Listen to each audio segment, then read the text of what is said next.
You can't keep running from me forever, Daniel. The words cut through the chatter like a knife through silk.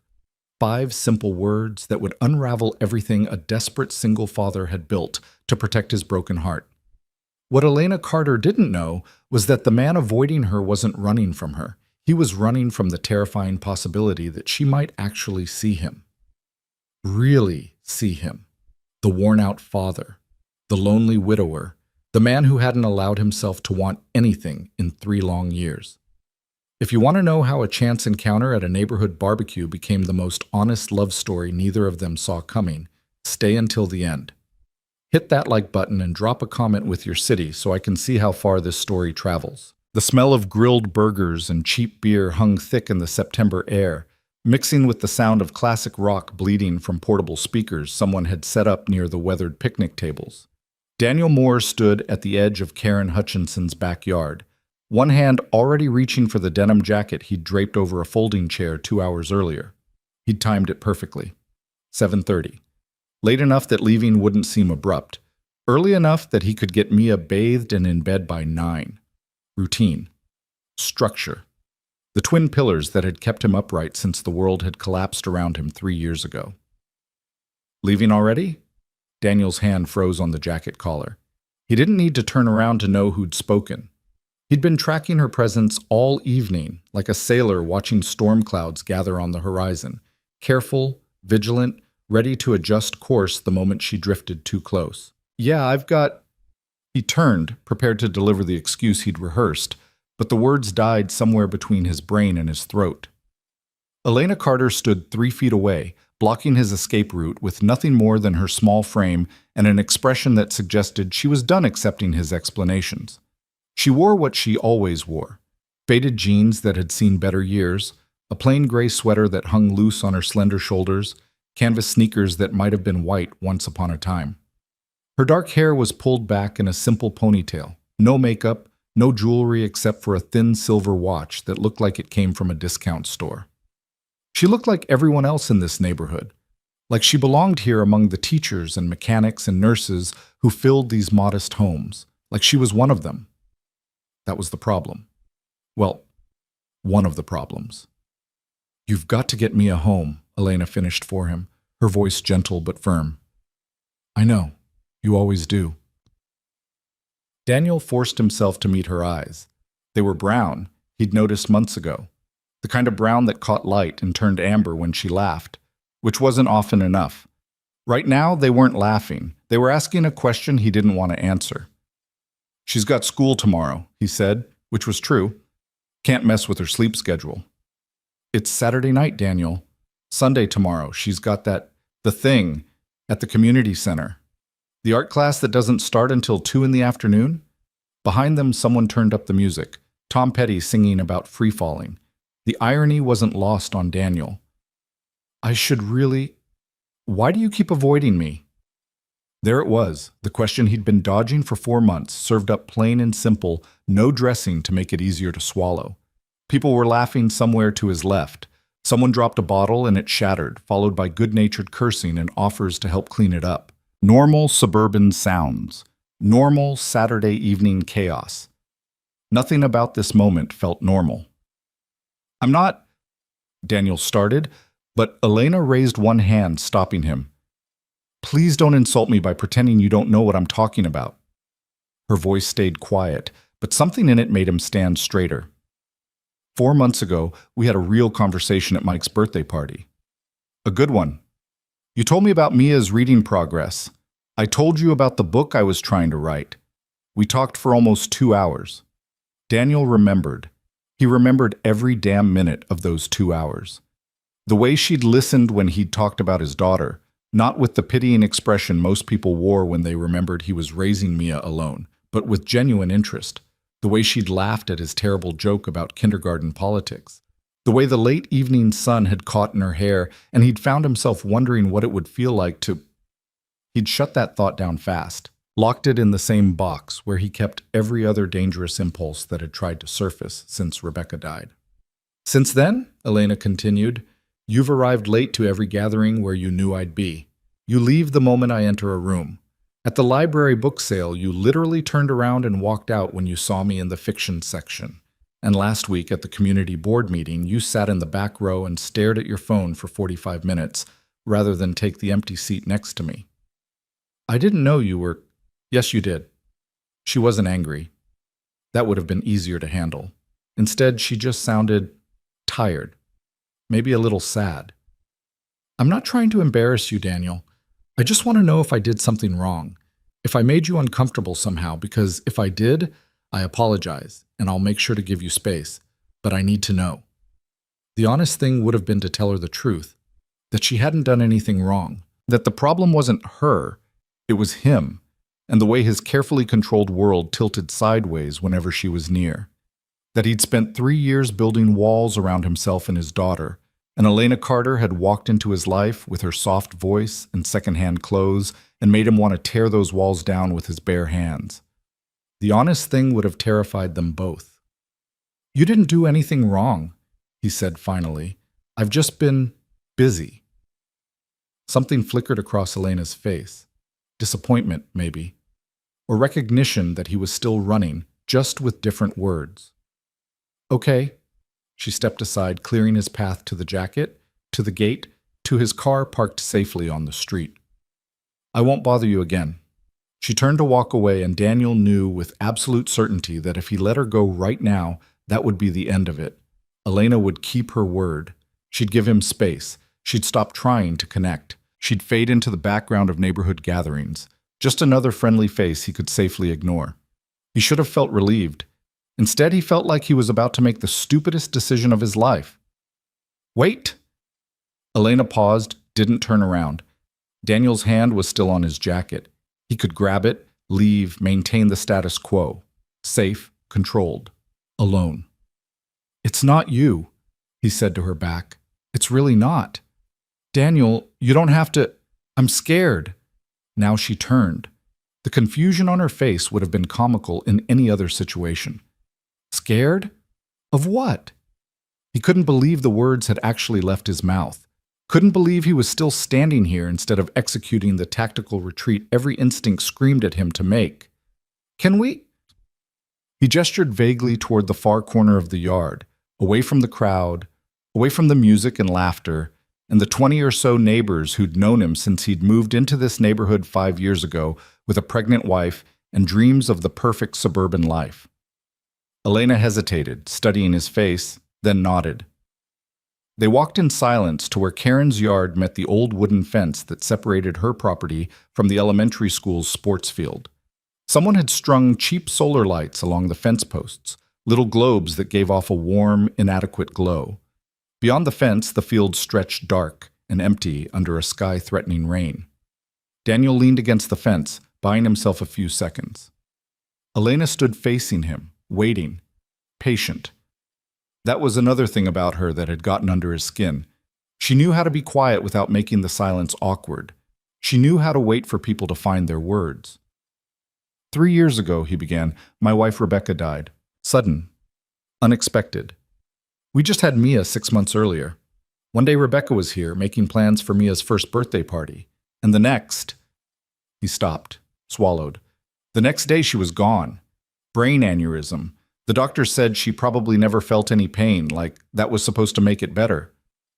I'm so sorry. Elena's voice carried genuine sympathy, but not pity. There was a difference. People usually gave him pity. I spent the first year just trying to survive, Daniel continued. Learning how to keep a baby alive on my own. How to function at work on 3 hours of sleep. How to handle the way people looked at me. Like I was this tragic figure. The poor young widower raising his daughter alone. He laughed, but there was no humor in it. I hated that look, still do. I can imagine. The second year was about building routine, structure, making sure Mia had stability, making sure I didn't fall apart in front of her, making sure our life was predictable, safe. And the third year? Elena asked quietly. Daniel looked at her properly then, really looked, at the way the inadequate light caught the curve of her cheek, at the way she stood with her arms crossed loosely, not defensively, just present, at the way she watched him without judgment, without expectation, without any of the things he'd learned to recognize and avoid in the eyes of women who'd decided he needed fixing. The third year, he said slowly, I convinced myself I was okay with it, with the routine, with the walls I'd built, with the idea that my job was to be Mia's dad, and anything beyond that was just unnecessary complication. But then I had a 2-hour conversation with someone at a birthday party, and for the first time in 3 years, I felt like a person instead of just a father. Like someone saw me, Daniel, not just Mia's dad, or the guy whose wife died. He ran a hand through his hair, frustrated with himself. And that terrified me. Elena didn't say anything for a long moment. Around them, the party continued. Someone had started a terrible sing-along to Don't Stop Believin'. A child shrieked with laughter, normal sounds, normal life. So you avoided me, Elena said finally, because I made you feel like a person? Because you made me want things I promised myself I wouldn't want anymore. Things that could complicate my daughter's life. Things that could disrupt the stability I've worked so hard to build for her. Daniel, I'm not looking for sympathy, he cut in. I'm just trying to explain why I've been such an ass. You didn't do anything wrong. You were just yourself. And yourself is apparently dangerous to my carefully maintained emotional distance. A smile tugged at the corner of Elena's mouth. That might be the weirdest compliment I've ever received. Despite everything, Daniel felt himself smile back. Yeah, well, I'm out of practice with this whole conversation thing. You're doing fine. Thunder rumbled in the distance, low and warning. The wind picked up, sending napkins skittering across the yard. People started gathering their belongings, making noises about heading inside before the rain started. We should probably, Elena started. I can't promise I won't panic and pull away again, Daniel interrupted. I can't promise I won't overthink every conversation and analyze every interaction until I convince myself I'm making a mistake. I've gotten really good at sabotaging anything that feels like it might matter. Elena tilted her head, studying him. Why are you telling me this? Because you asked me an honest question, and you deserve an honest answer. The honest answer is that I avoid you because every time I see you, I feel like I'm standing at the edge of something that could either be really good or really complicated, and I'm not sure I'm brave enough for either option. The first drops of rain started falling, fat and cold, spattering against the dried grass. People were abandoning the yard now, heading for the house or their cars. Karen was yelling something about bringing the food inside. Elena didn't move. Neither did Daniel. Can I tell you something? She asked. Yeah. I'm scared too. Daniel blinked.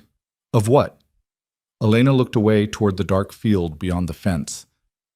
Of people seeing me as a project, as someone who needs rescuing or fixing or saving, of being someone's good deed instead of someone's choice. I don't understand. She turned back to him, and in the dying light from the solar bulbs, he saw something in her expression that looked like she was making the same kind of terrifying decision he'd just made. I'm not who you think I am, Daniel. The rain was coming down harder now, but neither of them moved toward shelter. What do you mean? I mean, Elena took a breath. I mean these clothes, this modest little life, the thrift store shopping, and the quiet volunteer work, and the rented apartment above the hardware store. It's all real, but it's not the whole truth. Daniel waited, confused. 4 years ago, Elena said, speaking faster now, like she had to get it all out before she lost her nerve. I sold a tech company I'd built from nothing. The sale made me more money than I could spend in 10 lifetimes. The kind of money that changes how people look at you. The kind that makes strangers treat you like you're not quite human anymore. Like you're a resource instead of a person. The rain was soaking through Daniel's shirt now, plastering his hair to his forehead. He didn't notice. I tried living that life for a while, Elena continued. The penthouse, the designer clothes, the people who suddenly wanted to be my best friend, the men who were very interested in getting to know me, or more specifically, in getting to know my bank account. She wrapped her arms tighter around herself. It was lonely in a way I didn't know existed. You can be surrounded by hundreds of people and still feel completely invisible. So you left. I left. I moved here. I rented a cheap apartment, bought secondhand clothes, and I started over. I volunteer at the library. I'm writing a book that might never get published. I go to neighborhood barbecues and community meetings, and nobody knows. Nobody treats me different. Nobody wants anything from me except maybe to help carry a table or donate some cookies to the school bake sale. Daniel processed this, trying to reconcile the quiet woman in worn-out jeans with the image of a tech mogul. You've been hiding. I've been living, Elena corrected gently. Maybe for the first time in years, I've been actually living. And then I had a conversation with a single dad at a birthday party, and he talked to me like I was just a regular person. He didn't try to impress me or charm me or angle for anything. He just talked about his daughter and his job and his terrible taste in podcasts. And I realized I'd been just as lonely as I was before, just in a different tax bracket. Elena, and then he started avoiding me, she continued. And I thought maybe he'd somehow found out. Maybe someone had told him. Maybe he was avoiding me because he thought I was using him for some weird social experiment, or because he didn't want to deal with the complication of my money, or because I had no idea, Daniel said. I swear I had no idea. I know, I believe you. Elena wiped rain from her face. But now you do know. And I need you to understand something, Daniel. I'm telling you this because you were honest with me, and I owe you the same honesty. But I'm also terrified that now that you know, everything will change. That you'll either start seeing me as someone who needs to be handled carefully, or as someone who could solve your problems, or as someone who's fundamentally different from you. Are you? The question came out before Daniel could think better of it. Different from me? Elena met his eyes. I put on my jeans one leg at a time. I cry at sad movies. I burn dinner more often than I successfully cook it. I lie awake at 3 a.m, worrying about whether I'm living my life right or just wasting it. I want someone to see me for who I am, not what I have. Does that sound different from you? Before Daniel could answer, lightning split the sky, close enough that the thunder followed almost immediately. Karen was calling from her back porch, something about everyone getting inside. Now, the storm was getting dangerous. We should, Elena started. Have coffee with me, Daniel blurted out. She stared at him. What? Tomorrow, after Mia's art class. Have coffee with me. Not at the neighborhood coffee shop where everyone knows us. Somewhere in the city. Somewhere we can just talk. Without running, without hiding, just talk. Daniel, I just told you I heard what you told me. Every word. And I'm still scared out of my mind. And I'm probably going to overthink this for the next 24 hours straight. But I'm asking anyway. Have coffee with me. The rain poured down around them, soaking them both. Elena's hair had come loose from its ponytail. Daniel's shirt was plastered to his chest.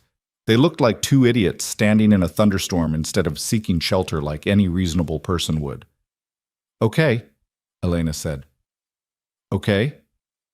Okay, I'll have coffee with you, tomorrow, after Mia's art class. I'll probably panic before then. I'll probably panic too. I might call you and cancel. Then I'll probably feel relieved and also devastated at the same time. Another crack of lightning, another boom of thunder. Karen had given up calling them and gone inside, probably writing them both off as crazy. We should really get out of this storm, Daniel said, making no move to leave. Probably, Elena agreed, also not moving. They stood there for another few seconds, two people in a thunderstorm, having just admitted to being terrified of exactly the same thing, being seen, really seen. Not as projects or problems or potentials, but as people. Finally, Daniel grabbed his jacket from where he'd abandoned it, soaked now, completely useless, and they ran together toward the house. They didn't make it to shelter before the heavens really opened up, turning the rain into a torrential downpour that had them laughing despite themselves, sprinting across the yard like kids. Inside, Karen took one look at them dripping on her floor and threw towels at their heads with a disapproving shake of her head. You two are absolutely insane. What were you doing out there? Talking, Elena said, meeting Daniel's eyes across the crowded kitchen. Must have been quite a conversation, Karen muttered, but she was smiling. Daniel dried his face, his hair, watching Elena do the same. She caught him looking and smiled, tentative, uncertain, real. His phone buzzed, text from his neighbor who was watching Mia. Storm's getting bad. You should probably head home soon. I really do have to go, Daniel said, this time meaning it for the right reasons. Mia, I know, Elena said. Go. Be with your daughter. He nodded, started toward the door, then turned back. Tomorrow, 2:30. There's a cafe on 7th Street called The Grind. I'll find it. If you change your mind, I won't. Will you? Daniel thought about it, about the walls he'd built, about the routine he'd perfected, about the 3 years he'd spent protecting himself and his daughter from anything that felt uncertain. Probably, he admitted, but I'll show up anyway. Elena laughed, and the sound made something in Daniel's chest loosen, just slightly. Then I guess we're both braver than we think.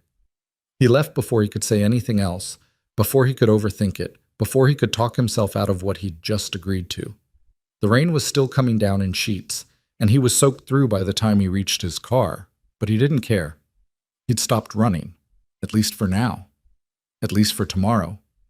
Tomorrow he'd have coffee with a woman who wore thrift store clothes to hide from a life that had never really seen her. Tomorrow he'd sit across from someone just as scared and damaged and hopeful as he was. Tomorrow he'd risk the walls he'd built so carefully crumbling down. Tomorrow he might start feeling like a person again, instead of just a survivor. As he drove home through the storm, wipers working overtime to clear the windshield, Daniel realized he was smiling, actually smiling. When was the last time that had happened without Mia being the reason? His phone buzzed again at a red light. He glanced down. A number he didn't recognize. A text message. Still panicking, but also still planning to show up. E. He typed back one-handed. Same. See you tomorrow. The light turned green, the rain kept falling, and for the first time in 3 years, Daniel Moore drove home feeling like maybe, just maybe, the carefully controlled life he'd built wasn't the only kind of life worth living. Maybe there was room for something else, something uncertain, something that scared him, something real. At home, he found Mia already in her pajamas, building an elaborate castle out of blocks, while his neighbor, Mrs. Patterson, watched from the couch. "Daddy!" Mia launched herself at his legs, not caring that he was soaked. "You're all wet!" "It's raining pretty hard out there, Sweet Pea. Did you have fun at the party?" Daniel scooped her up, careful not to drip on her too much. "You know what? I actually did." Mrs. Patterson gathered her things, accepting his thanks and his payment, and left them alone. Daniel got Mia settled with her bedtime story, the same one they read every night, the one about the bunny who was afraid of the dark until she found a friend who was afraid of the same thing. "Daddy?" Mia asked as he tucked her in. "Yeah, Sweet Pea? Are you happy?" The question caught him off guard. "Of course I'm happy. I have you, don't I? But are you happy like in the stories, where people smile for no reason and do things that are fun even when they're scary?" Daniel looked at his daughter, 3 years old, impossibly perceptive, watching him with Rebecca's eyes. "I'm working on it, baby. I'm working on it." She seemed satisfied with that answer. "Okay. I love you, Daddy. I love you too. More than anything."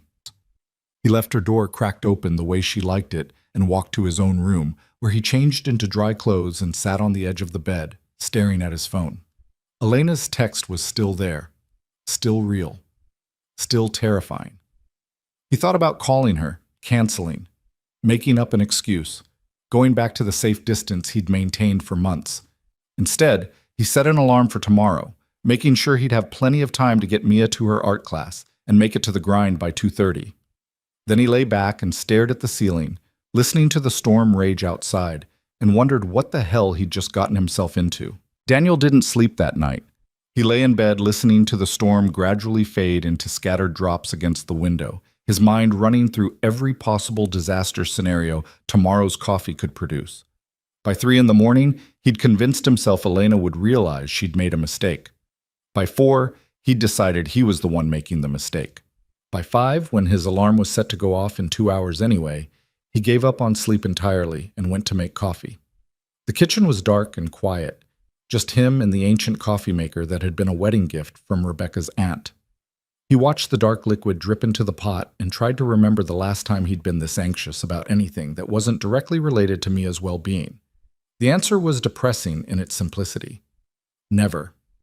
Not in 3 years. He'd successfully eliminated anxiety from his life by eliminating possibility. No possibilities meant no disappointments.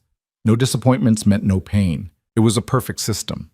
Except he'd apparently decided to throw that system out the window in the middle of a thunderstorm. His phone sat on the counter, silent. No text from Elena backing out. No convenient excuse that would let them both off the hook. Just the alarm he'd set, waiting to tell him it was time to start the day that would end with him sitting across from a woman who'd been hiding a fortune while he'd been hiding from everything. Mia wandered into the kitchen at 6:30, dragging her stuffed elephant and looking confused. "Why are you awake, Daddy?" "Couldn't sleep, Sweet Pea. Want some pancakes?" Her face lit up. Pancakes were a special occasion food, not a random Sunday morning food. "The ones with chocolate chips?" "Don't see why not." They fell into their Sunday routine, but Daniel noticed his daughter watching him with a peculiar intensity as he flipped pancakes and she colored at the kitchen table. She'd inherited her mother's ability to sense when something was different, even if she couldn't quite articulate what. "Are we doing something special today?" Mia asked around a mouthful of pancake. "You've got art class at 2. "I always have art class. That's not special." Daniel poured himself more coffee, trying to figure out how to explain to a 3-year-old that her father had agreed to have coffee with someone and was currently experiencing levels of panic usually reserved for actual emergencies.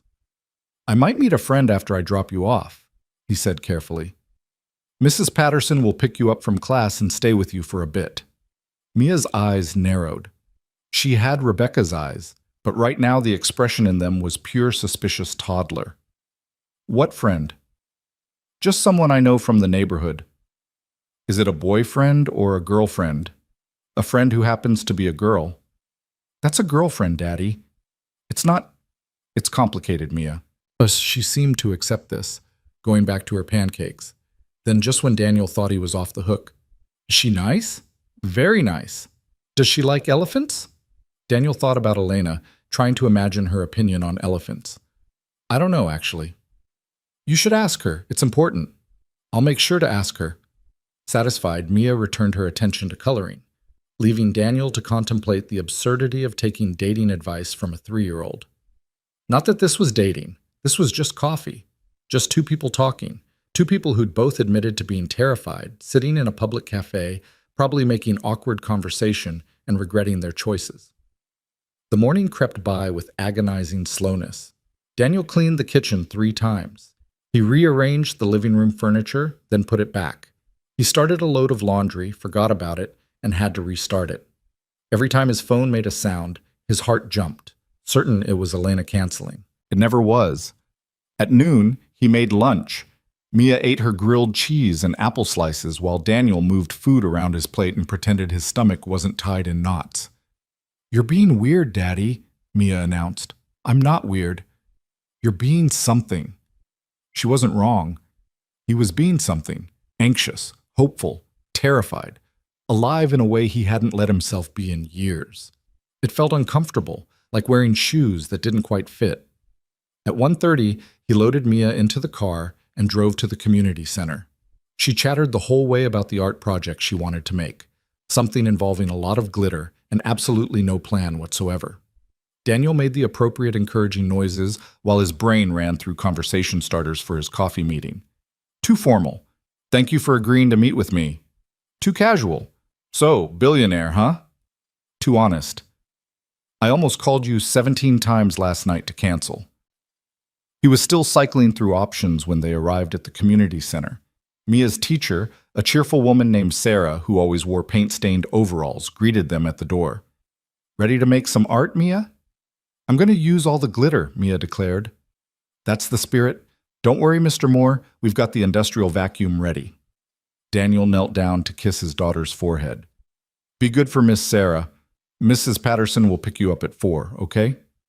"Okay, Daddy. Don't forget to ask about the elephants." "I won't forget." He watched her run into the classroom, already heading for the art supplies, and felt the familiar tug of separation anxiety that hit him every time he left her anywhere. It was irrational. She was safe. She was happy. She was exactly where she should be. But the fear lingered anyway.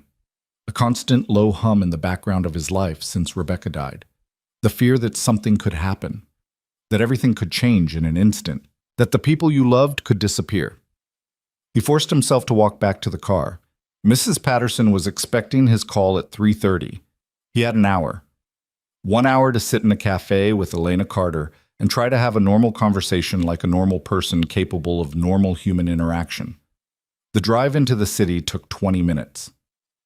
Daniel found parking 2 blocks from the grind and sat in his car, watching the dashboard clock tick closer to 2:30. He could still leave. He could text Elena, apologize, say something came up with Mia. She'd understand. She'd probably be relieved. His phone buzzed. Elena. I'm here. I'm also having a minor panic attack in my car 2 blocks away. Thought you should know. Despite everything, Daniel smiled. He typed back, I'm in my car too. Also panicking. Elena. We're both ridiculous. Daniel. Completely ridiculous. Elena. Want to just sit in our respective cars and text each other instead? Daniel. Extremely tempting. Elena. But we're going to go inside anyway, aren't we? Daniel. Yeah, I think we are. Elena. Okay, see you in there. The terrified woman in the corner will be me. Daniel got out of the car before he could change his mind. The grind was exactly the kind of place he'd hoped for. Small, quiet, filled with people focused on their laptops or books. No one who knew him. No one who'd remember that he was the widower from the neighborhood or ask how he was doing with that sympathetic head tilt. He spotted Elena immediately. She'd claimed a table in the corner, as promised, wearing the same kind of clothes she always wore. Jeans, a simple blue sweater, her hair down today instead of pulled back. She had a cup of something in front of her and was methodically tearing a napkin into smaller and smaller pieces. Daniel walked over and she looked up. Her expression was equal parts nervous and relieved. You came, she said. So did you. I almost didn't. 3 times I put the car in reverse. Only 3. I counted at least 7. She laughed, and some of the tension in Daniel's shoulders eased. He sat down across from her, suddenly aware that he had no idea what to do with his hands. On the table felt too forward, and his lap felt too closed off. He settled for folded in front of him, then immediately worried that looked too formal. You want to get coffee? Elena asked, clearly noticing his discomfort and taking pity on him. Or tea? Or literally anything that gives you a reason to not sit here being awkward? Coffee. Yes, coffee is good. He practically fled to the counter, where a bored barista took his order for a plain black coffee. When he returned to the table, Elena had stopped shredding napkins and was watching him with an expression that might have been amusement. This is going well, she said. Really well. Award-winning levels of smooth social interaction happening here. I forgot how to sit normally. Is this how people sit? This feels wrong. Daniel looked at her perfectly normal sitting position. You're sitting fine. I'm sitting like I'm at a job interview. Okay, yes, you're sitting like you're at a job interview. They both laughed, and suddenly it was a little easier to breathe. I don't know how to do this, Daniel admitted. I haven't had coffee with someone who wasn't either my daughter or my neighbor in 3 years. I'm wildly out of practice. I haven't had coffee with someone who didn't know about my money in 4 years, Elena said. And now you do know, which makes this complicated in a whole different way. Does it have to be complicated? I don't know. Does it? Daniel wrapped his hands around his coffee cup, grateful for something to hold on to. Last night, after I got home, I almost convinced myself that everything you told me was some kind of test. Like maybe you were lying about the money to see how I'd react. I wasn't lying. I know. I looked you up. He caught her expression and hurried to add, I'm sorry. I know that's probably exactly what you didn't want, but I couldn't help myself. I had to know if it was real. And apparently you sold a data analytics company for an amount of money that made my eyes water. The articles called you a tech visionary and a self-made success story. Elena's jaw tightened. Those articles don't know anything about me. They said you dropped out of sight 4 years ago. Speculation about whether you were starting a new venture or retiring early. I was trying to remember who I was before I became a dollar amount. Daniel studied her across the table. She looked uncomfortable, guarded in a way she hadn't been even when they'd stood in the rain last night. This was what she'd been hiding from, this reaction, The shift that happened when people found out. The articles also said you started your company in your apartment with $700 and a lot of determination, he said quietly, that you taught yourself to code, that you worked 3 jobs to keep the business afloat the first year, that you turned down multiple acquisition offers before you finally accepted one from a company that promised to keep all your employees and maintain your vision. Elena looked up, surprised. What I'm saying is, Daniel continued, I didn't just look up how much money you have. I looked up how you got it. And honestly, I'm impressed. Not because of the money, I can't even conceptualize that amount of money, but because you built something from nothing, because you had the guts to walk away when it stopped feeling right, because you're sitting in this cafe in a $5 sweater when you could be anywhere in the world doing anything you want. This is what I want, Elena said. This. Normal. Real. Not being defined by what I built or what I sold or how much is in my bank account. Then that's what this is. Just 2 people having coffee. Just 2 people having coffee, Elena repeated. She seemed to be testing the words, seeing if they felt true. Is it really that simple? Probably not, but we could pretend it is for an hour or 2. Elena picked up her cup. Tea, he noticed, not coffee, and took a sip, watching him over the rim. Okay, let's pretend. Tell me something about yourself that has nothing to do with being a single dad. Daniel thought about it. I'm not sure there is anything that doesn't connect back to being me as dad. That's kind of my whole identity now. There has to be something. What did you want to be when you grew up? A park ranger. Really? Really. I wanted to live in the woods and help hikers and track wildlife. I had this whole fantasy about a cabin in the mountains and spending my days outside. What happened? Daniel shrugged. Life. College. Met Rebecca. She wanted to be closer to the city, near her family. I got a job in IT support because it paid better than park service. We bought a house in the suburbs, made plans for kids and retirement and all the normal things. Do you regret it? The question was gentle, but it still hit hard. I regret that she's not here. I regret that Mia will never know her mom. But the life we built? No, I don't regret that. Elena nodded slowly. My turn? Your turn. I wanted to be a librarian. Daniel blinked. A librarian? A librarian. I loved books, loved organizing things, loved the quiet.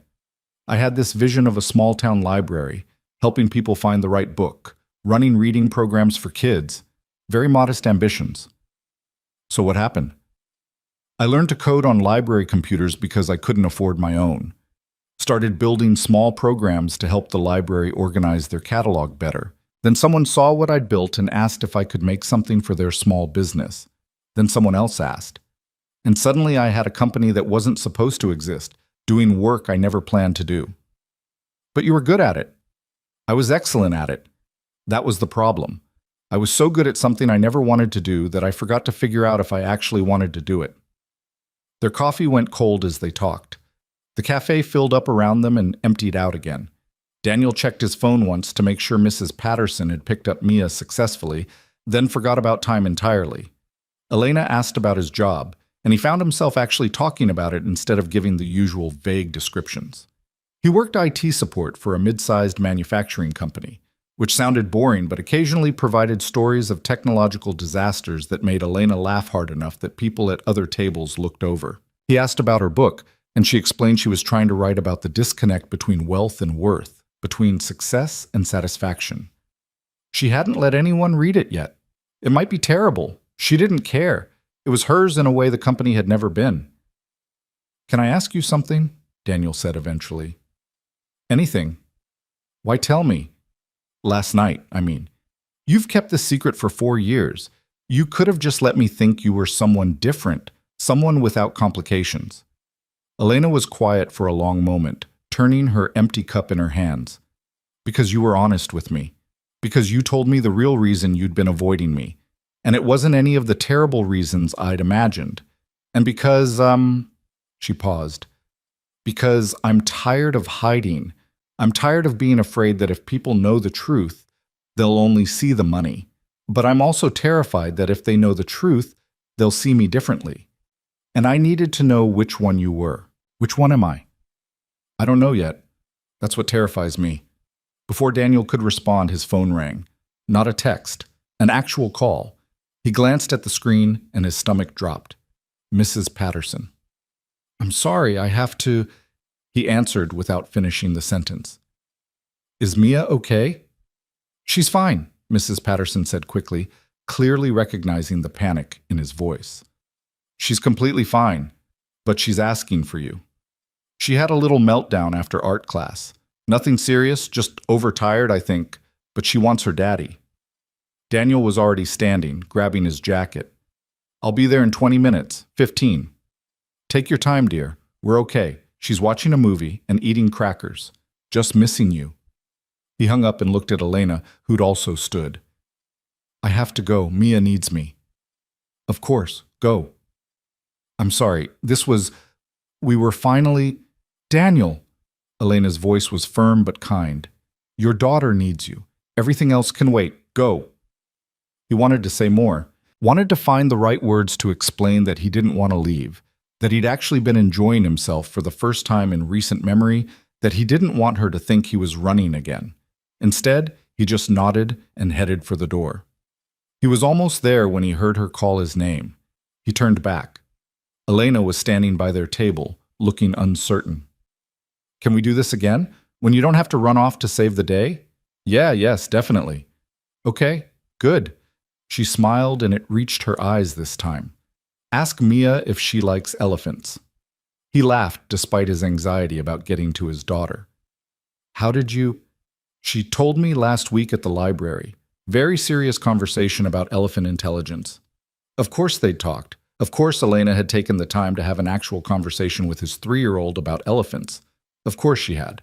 Daniel drove home slightly above the speed limit, his mind split between worry about Mia and the lingering warmth of the afternoon. Mrs. Patterson met him at the door with his daughter, who'd clearly been crying but seemed okay now. Daddy! Mia launched herself at him. Hey, sweet pea, what's wrong? I missed you. You were gone a long time. I'm sorry, baby. I'm here now. Mrs. Patterson waved off his apologies and his payment, insisting she was fine and Mia had just had a long day. After she left, Daniel settled on the couch with his daughter curled against his chest, her thumb in her mouth, a habit she only reverted to when she was really tired or upset. Want to tell me what happened? He asked gently. Art class was too loud, Mia mumbled around her thumb. And Sarah said I used too much glitter and it got everywhere, and another kid said my elephant looked weird. Your elephant is perfect. That's what I said, but then I got sad and I wanted you. Daniel kissed the top of her head, breathing in the scent of children's shampoo and paint. I'm sorry I wasn't there. But you know what? Getting sad sometimes is okay, and asking for the people who love you when you're sad? That's really brave. Mia pulled her thumb out of her mouth long enough to say, Did you ask about the elephants? I did. She likes elephants very much. She says you had a very serious conversation about elephant intelligence. This perked Mia up considerably. She remembered. She did. Is she your friend now? Daniel thought about it. About the afternoon in the cafe, about Elena's laugh and her honesty and the way she'd told him to go without making him feel guilty about leaving, about how terrified they both were and how they'd shown up anyway. Yeah, he said. I think maybe she is. Mia seemed satisfied with this. She snuggled deeper against his chest, and within minutes her breathing had evened out into sleep. Daniel sat there holding her, his daughter's warm weight against him, and thought about the conversation Elena had mentioned. His 3-year-old and a billionaire in disguise, discussing elephant intelligence at the library. His phone buzzed softly. He managed to extract it from his pocket without waking Mia. Elena, is Mia okay? Daniel, just overtired. She's asleep now. How did you know she'd ask me about elephants? Elena, because she's 3 and 3-year-olds have very specific priorities. Elephants rank high. Daniel, thank you for today, for staying, for talking, for not freaking out when I had to leave. Elena, thank you for showing up despite being terrified, and for not treating me differently after you knew. Daniel, is that what you were worried about, that I'd treat you differently? Elena, Everyone does, eventually, even when they promise they won't. Daniel, I can't promise I won't mess this up somehow. I'm incredibly good at panicking and overthinking, but I can promise I don't care about your money. I care about the person who takes time to talk to my daughter about elephants. A long pause. Then, that might be the second weirdest compliment I've ever received. Daniel, I'm building a collection. Elena, when can I see you again? The question sent a jolt through him. Not anxiety this time, something else. Something that felt dangerously like hope. Daniel, there's a park near my house. Mia loves the playground there. We usually go Saturday mornings. You could join us? If you want. No pressure. Elena, you're inviting me to hang out with you and your daughter at a playground? Daniel, I know it's not exactly romantic, but it's honest. This is my life. If we're going to do this, whatever this is, you should probably know what you're getting into. Elena, what am I getting into? Daniel looked down at Mia, sleeping peacefully against his chest, thought about his small house and his modest job and his carefully controlled life that was no longer feeling quite so controlled. Daniel, early mornings, glitter everywhere, conversations about elephant intelligence, a guy who's probably going to panic and pull away at least 3 more times before he gets his act together, a 3-year-old who will absolutely judge you based on your opinions about stuffed animals, a life that's complicated and messy and nothing like what you probably imagined. The typing indicator appeared, disappeared, appeared again. Daniel's heart hammered against his ribs. Elena, what time Saturday? And just like that, Daniel Moore found himself smiling at his phone like a teenager while his daughter slept in his arms, thinking about Saturday morning and playgrounds and a woman who'd walked away from a fortune to find something real. Maybe this was stupid. Maybe he was setting himself up for disaster. Maybe he'd panic before Saturday and find a way to cancel. Maybe Elena would realize this was all too complicated and back out. But maybe, just maybe, they were both brave enough to find out. Saturday morning arrived with the kind of crisp autumn air that promised the last good weather before winter settled in for real. Daniel had been awake since 5, which wasn't unusual, but the reason for his wakefulness was entirely new. He'd rehearsed 17 different ways to cancel, crafted and deleted 9 different text messages, and seriously considered whether moving to a different state might be easier than facing what he'd set in motion. Instead, he made pancakes. Mia appeared in the kitchen at 7, dragging her elephant and squinting against the morning light. Why are we having pancakes again? It's not my birthday. Can a guy make pancakes for his daughter without it being a special occasion? She climbed into her chair, studying him with an intensity that made him wonder if 3-year-olds could actually read minds. You're being weird again. I'm not weird.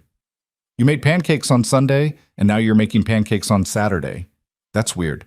Also, you keep looking at your phone. Daniel flipped a pancake with more force than necessary. We're going to the park this morning. I thought we should have a good breakfast first. We always go to the park on Saturday. That's not special either. And my friend Elena might meet us there. Mia's eyes went wide. The elephant friend? The friend who knows about elephants, yes. Is she nice? Very nice. But you're still scared. Daniel turned to look at his daughter properly. She was swinging her legs under the table, apparently unconcerned that she'd just read her father like a picture book. What makes you think I'm scared? You have your scared face, like when we went to the dentist, or when I climbed too high on the monkey bars. I don't have a scared face. Mia made an expression that was clearly meant to mimic him, eyebrows drawn together, mouth tight, shoulders tense. It was alarmingly accurate. Okay, Daniel admitted. Maybe I'm a little nervous. Why? How did you explain adult anxiety to a 3-year-old?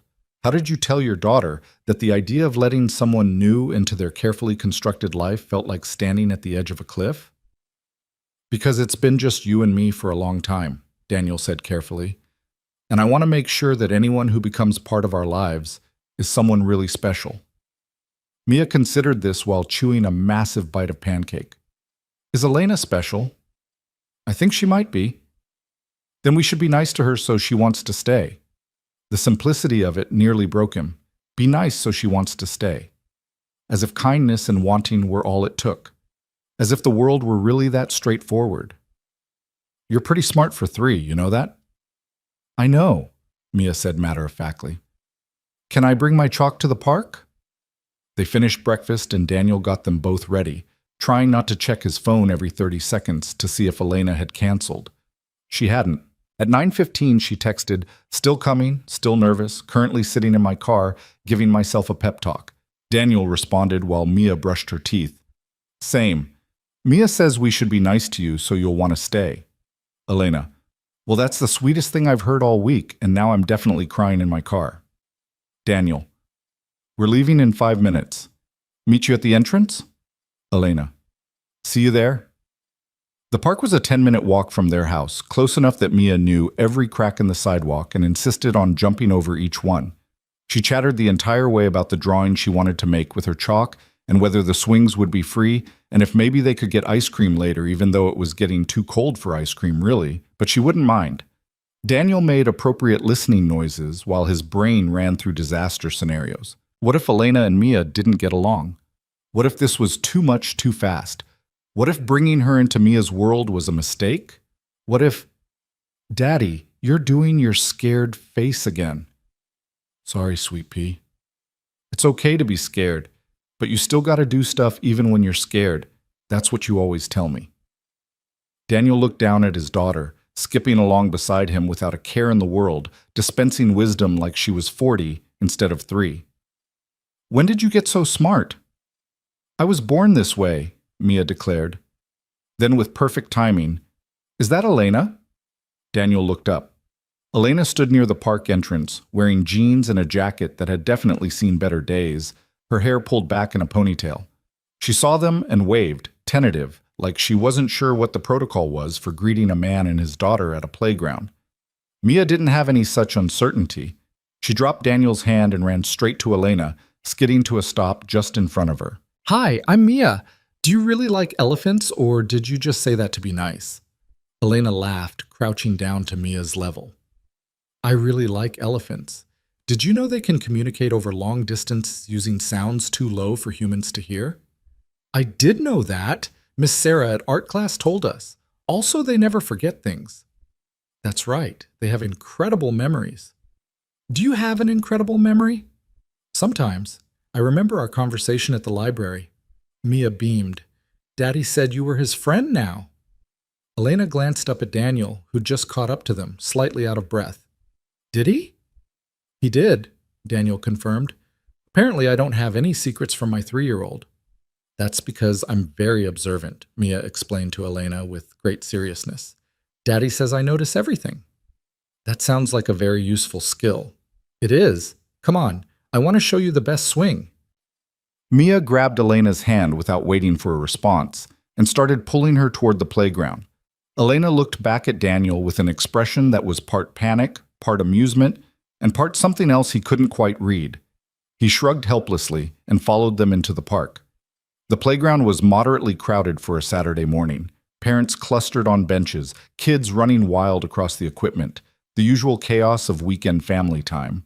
Daniel had gotten used to being here alone with Mia, used to being the only parent instead of one of a pair. Now Elena was here, and he had no idea what that meant or how to act or whether the other parents were noticing that he'd shown up with someone new. He was definitely overthinking this. Mia had claimed her favorite swing and was demanding that Elena push her, which Elena did with the cautious enthusiasm of someone who hadn't spent much time around small children but was determined to figure it out. Daniel settled on a nearby bench, watching them, trying to reconcile the woman pushing his daughter on a swing with the articles he'd read about tech CEOs and billion-dollar acquisitions. It didn't compute. She just looked like a person. A nervous person trying to push a swing at the right height while Mia provided detailed instructions.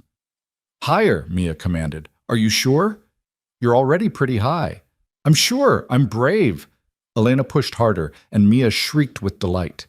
Daniel felt something in his chest tighten and release, keeping time with the swing's rhythm.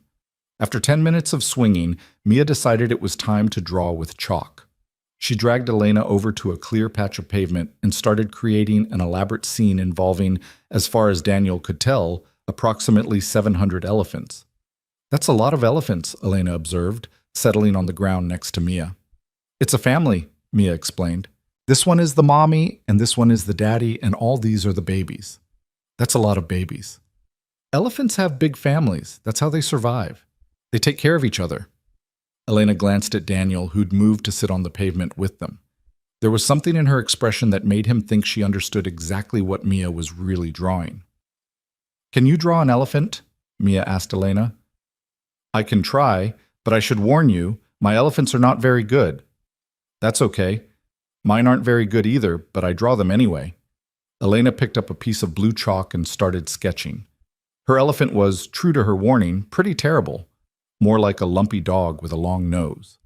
Mia studied it critically. "It's not great," she said with the brutal honesty of childhood, "but I like it anyway." "That's very kind of you. Daddy says we should be nice to people even when they're not good at stuff. It makes them want to keep trying." "Your daddy is very wise." "I know. He's the best daddy in the whole world, even though he makes me eat vegetables." Daniel tried to maintain a straight face. "The vegetables are non-negotiable, Mia." They spent the next hour on the pavement, drawing increasingly absurd elephants and other animals. Mia dominated the conversation, asking Elena approximately 1,000,000 questions about everything from her favorite color to whether she could do a cartwheel to if she believed in magic. Elena answered each question with patience and genuine interest. She admitted her favorite color was gray, which Mia found deeply suspicious. She confessed she'd never successfully done a cartwheel. She said she believed in the kind of magic that happened when people were kind to each other, which was apparently an acceptable answer.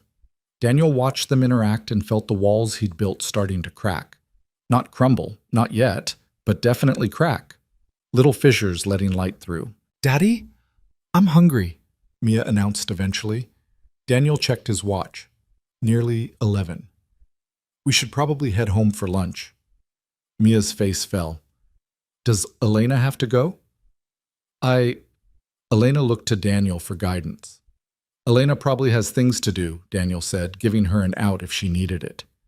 "Actually," Elena said slowly, "I don't have anything planned. If you're okay with it, I'd love to stay, if that's not too much."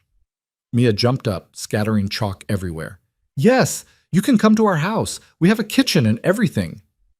"Most houses do have kitchens," Daniel pointed out, "but ours has pictures of elephants that I drew on the fridge. Elena would like that." Daniel met Elena's eyes over Mia's head. She looked uncertain but hopeful. He probably looked exactly the same. "Lunch at our place?" he offered. "It won't be fancy, probably just grilled cheese and soup." "That sounds perfect." They walked back to the house, Mia between them, holding both their hands and talking non-stop about the chalk drawings and the swings, and whether they might see a real elephant someday. Daniel felt hyper-aware of Elena's presence beside him, of the neighbors they passed who definitely noticed he wasn't alone, of the way this felt both terrifyingly new and strangely natural. His house looked smaller than usual when they arrived, more worn around the edges. Daniel saw it through Elena's eyes, the peeling paint on the porch railing he kept meaning to fix, the screen door that didn't quite close right, the overgrown bushes that needed trimming. It wasn't much, but it was theirs. "Welcome to our humble home," he said, unlocking the door. "It's lovely," Elena said, and sounded like she meant it. Inside, Mia immediately began the grand tour. "This is the living room where we watch movies, and that's the kitchen where Daddy burns things sometimes. And upstairs is my room with all my stuffed animals. Want to see?" "Maybe let Elena breathe for a second," Daniel suggested. But Elena was already following Mia toward the stairs, listening to detailed descriptions of each stuffed animal's name and personality.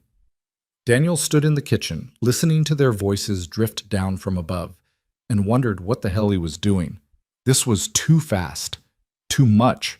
He'd gone from avoiding Elena completely to having her in his house, meeting his daughter, becoming part of their Saturday morning routine. What was he thinking? His phone buzzed. A text from Karen Hutchinson, his neighbor who'd hosted the barbecue. "Saw you at the park with Elena Carter. About damn time, Moore." Great. The neighborhood gossip network had already activated. Another text, this one from Mike. "Heard you finally stopped being an idiot.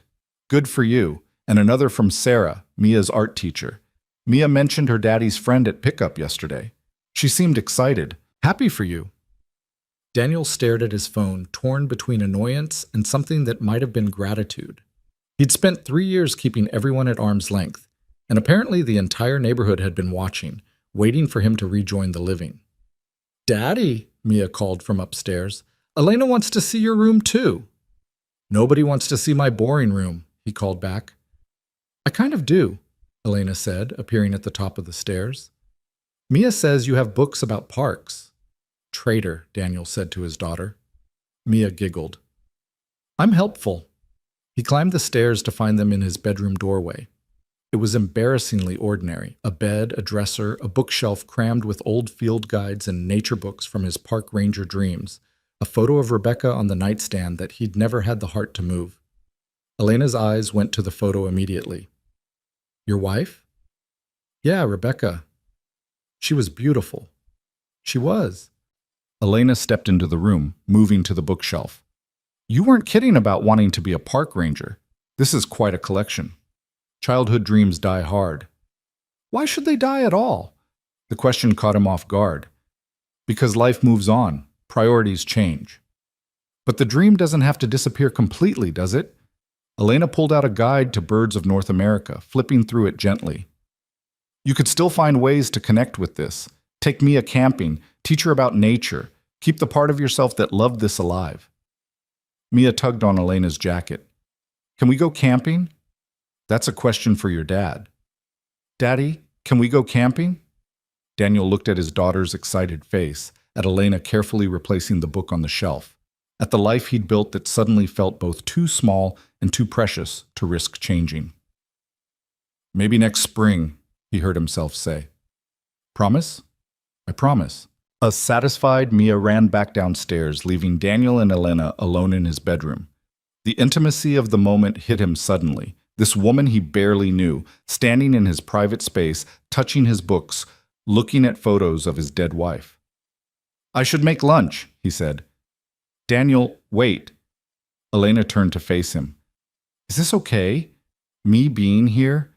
Because if it's too much, if I'm overstepping, please just tell me. I won't be offended." "I don't know," he admitted. "I don't know if it's okay, or if I'm making a huge mistake, or if I'm going to panic tonight and convince myself this was all a terrible idea. I don't know anything except that Mia seems happy, and I haven't felt this present in years, and that terrifies me." "It terrifies me too. You're not the one with a 3-year-old daughter whose whole world could get disrupted. No, I'm just the one with enough money to fundamentally change your entire life if I wanted to. Talk about power imbalances." Daniel blinked. He hadn't thought about it that way. "I don't want your money." "I know, but it's there. Always there. And at some point you're going to realize what it means, what it could mean, and I'm terrified that's when everything will change." They stood there in his modest bedroom, both terrified, both trying to be honest, both wondering what the hell they were doing. "I should make lunch," Daniel said again. "Yeah, you should." Neither of them moved. "I'm glad you came today," he added quietly. "I'm glad you invited me." Downstairs, Mia was singing to herself, making up words to a tune that didn't quite exist. The sound of normal childhood chaos, the sound of home.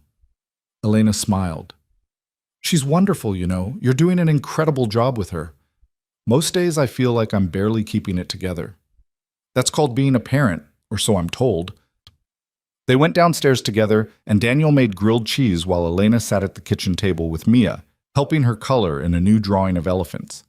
It felt domestic in a way that should have been alarming, but somehow wasn't. At least not until his phone rang. Daniel glanced at the screen and felt his stomach drop.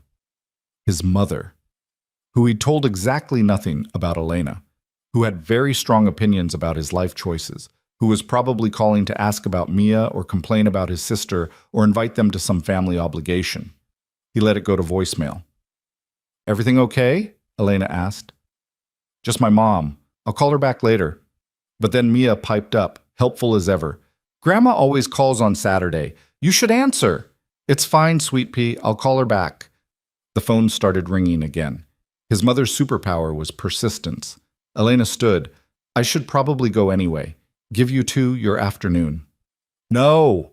Mia's protest was immediate and loud. You didn't eat yet. I can. The phone rang for the third time.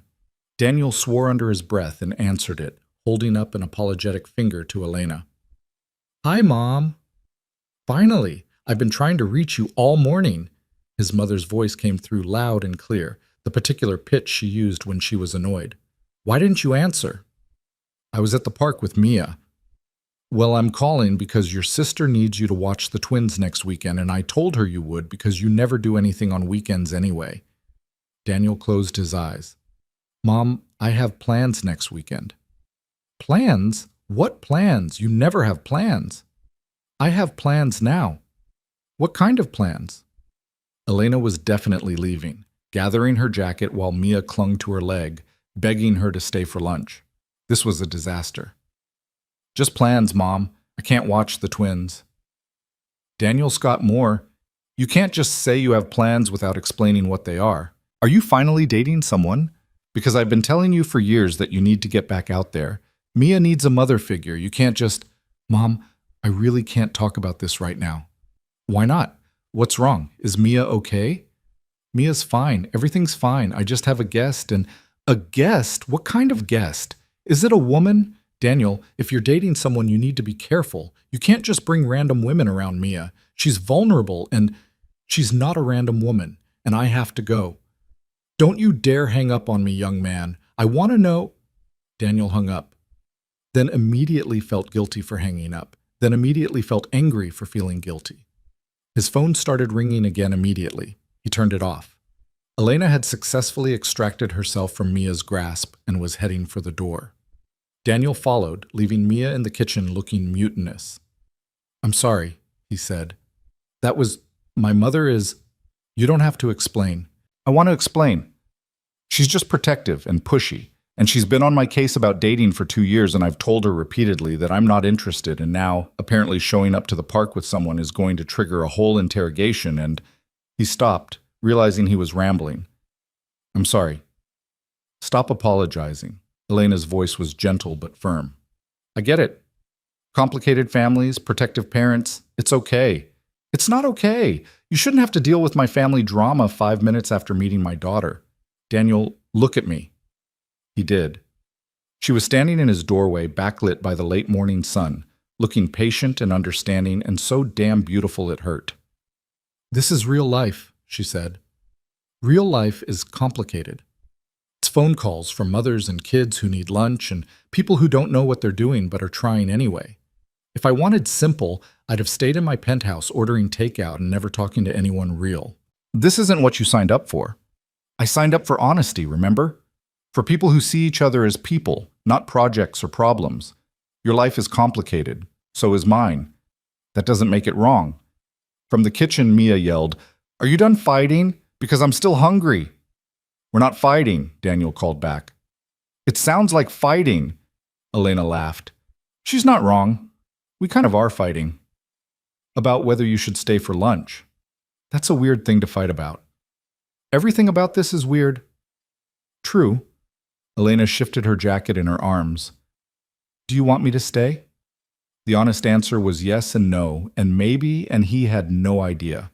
The honest answer was that he wanted her to stay and wanted her to leave and wanted to rewind the entire morning and make different choices that didn't involve his heart beating this fast. The honest answer was that he was terrified, but he'd promised to be honest. Yes, he said, I want you to stay. But I'm also probably going to panic later and convince myself this is all moving too fast and find 17 reasons why this is a bad idea. Then we'll deal with that when it happens. You're very calm about this. One of us has to be. And I've already had my panic attack this morning, so it's your turn later. Despite everything, Daniel smiled. Deal. They went back to the kitchen, where Mia had taken it upon herself to start making her own lunch, which involved approximately half a loaf of bread on the counter and cheese slices scattered everywhere. Mia, what are you doing?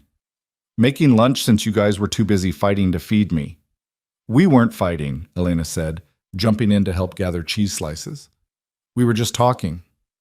Grown-ups always say they're just talking when they're fighting. She's 3, Daniel said to Elena. How is she this wise? Good genes, Mia said confidently.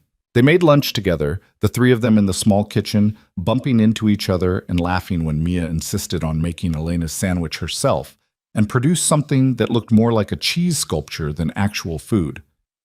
They ate at the kitchen table under Mia's gallery of drawings, and Daniel watched his daughter explain each one to Elena in excruciating detail. This was dangerous, he thought, this feeling of rightness, this ease, because ease could disappear, rightness could be wrong. And 3-year-olds got attached to people who left. But Elena was still here, listening to Mia's rambling story about why one elephant had a purple trunk, looking genuinely interested instead of just polite. And Daniel found himself hoping, stupidly, dangerously hoping, that maybe she wouldn't leave. After lunch, they moved to the living room. Mia wanted to show Elena her favorite movie, which meant Daniel and Elena sat on the couch while Mia provided running commentary despite having seen it approximately 1,000 times. Halfway through, Elena's phone buzzed. She glanced at it and her expression shifted, just slightly, but enough that Daniel noticed. "Everything okay?" "It's nothing, just my accountant." "On a Saturday?" "Money doesn't take weekends off, apparently." She silenced the phone, but not before Daniel caught a glimpse of the message preview. "Foundation meeting Tuesday. They need your approval on the education grant distributions." Foundation. Education grants. Things that existed in Elena's real life, the one she'd left behind but apparently hadn't completely escaped. "You run a foundation?" he asked quietly, conscious of Mia still absorbed in her movie. Elena hesitated. "I fund one. Educational programs mostly. Coding classes for underprivileged kids, scholarship programs, that kind of thing." "That's amazing." "It's complicated. Running money always is." "But you're helping people." "I'm trying to. Doesn't always feel like enough." Daniel thought about the modest life she'd chosen, the worn clothes and cheap apartment, while simultaneously running a foundation that probably distributed millions of dollars. The disconnect was staggering. "Does it ever feel weird?" he asked. "Living this life while also having that life?" "Every day. But this life feels real. The other one feels like playing a role I never auditioned for." Mia crawled up onto the couch between them, apparently tired of watching the movie alone. She settled against Daniel's side and grabbed Elena's hand, creating a bridge between them. "This is nice," Mia announced. "We should do this every Saturday." Daniel's heart stuttered. "Mia, I like Elena. She should come to the park with us all the time. And maybe we could show her my library and the ice cream shop and the place where we get pizza on Fridays." "Sweet pea, Elena might not always be able to." "Why not? How did you explain adult complications to a 3-year-old? How did you tell your daughter that people leave, that nothing is permanent, that wanting something to last doesn't make it last?" "Because grown-ups have complicated schedules," Elena said gently, saving him. "But I'd love to come to the park again when I can, if that's okay with your dad." Mia looked up at Daniel with Rebecca's eyes full of hope. "Is it okay, Daddy?" He met Elena's gaze over Mia's head. She looked as uncertain as he felt, as scared, as cautiously hopeful. "Yeah," he said, "it's okay." Mia beamed and returned her attention to the movie, apparently satisfied. But she kept hold of Elena's hand, and Daniel noticed Elena didn't pull away. They sat like that for the rest of the movie, connected by a 3-year-old who had no idea how complicated the world was, how easily things could fall apart, how dangerous it was to want something this badly. Or maybe she did know, and she was brave enough to want it anyway. When the movie ended, Elena reluctantly said she should go. Mia protested but was overruled. Daniel walked her to the door while Mia watched from the living room, suddenly shy again. "Thank you for today," Elena said, "for letting me into this.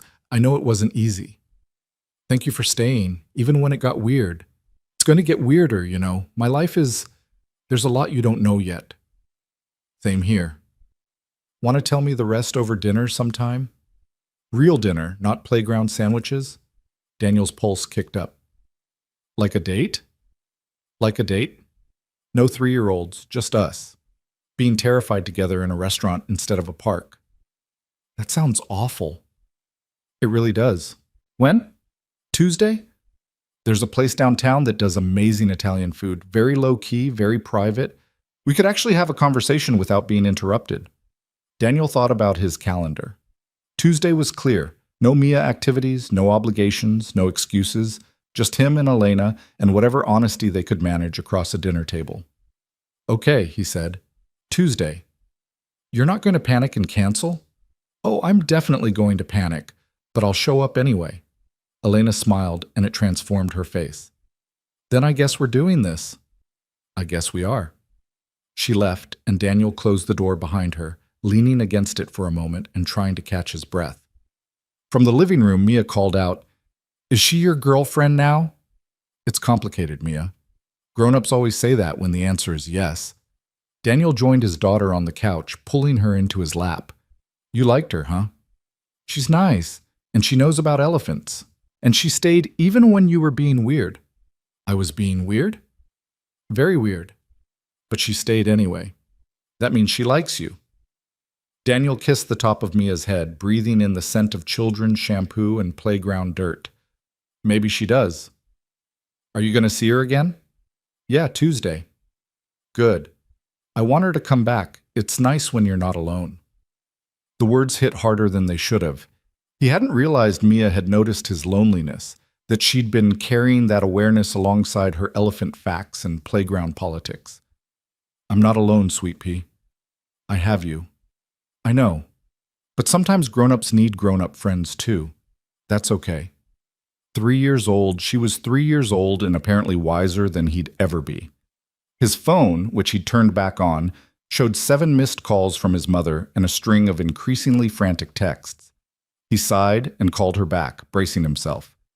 Daniel, finally! I've been worried sick. You hung up on me and then turned off your phone and I thought something terrible had happened. Nothing happened, Mom. I just had a guest and couldn't talk. A guest? The mystery woman. Who is she? Her name is Elena. She's a friend from the neighborhood. Just a friend? Daniel hesitated. It's complicated. That means more than a friend.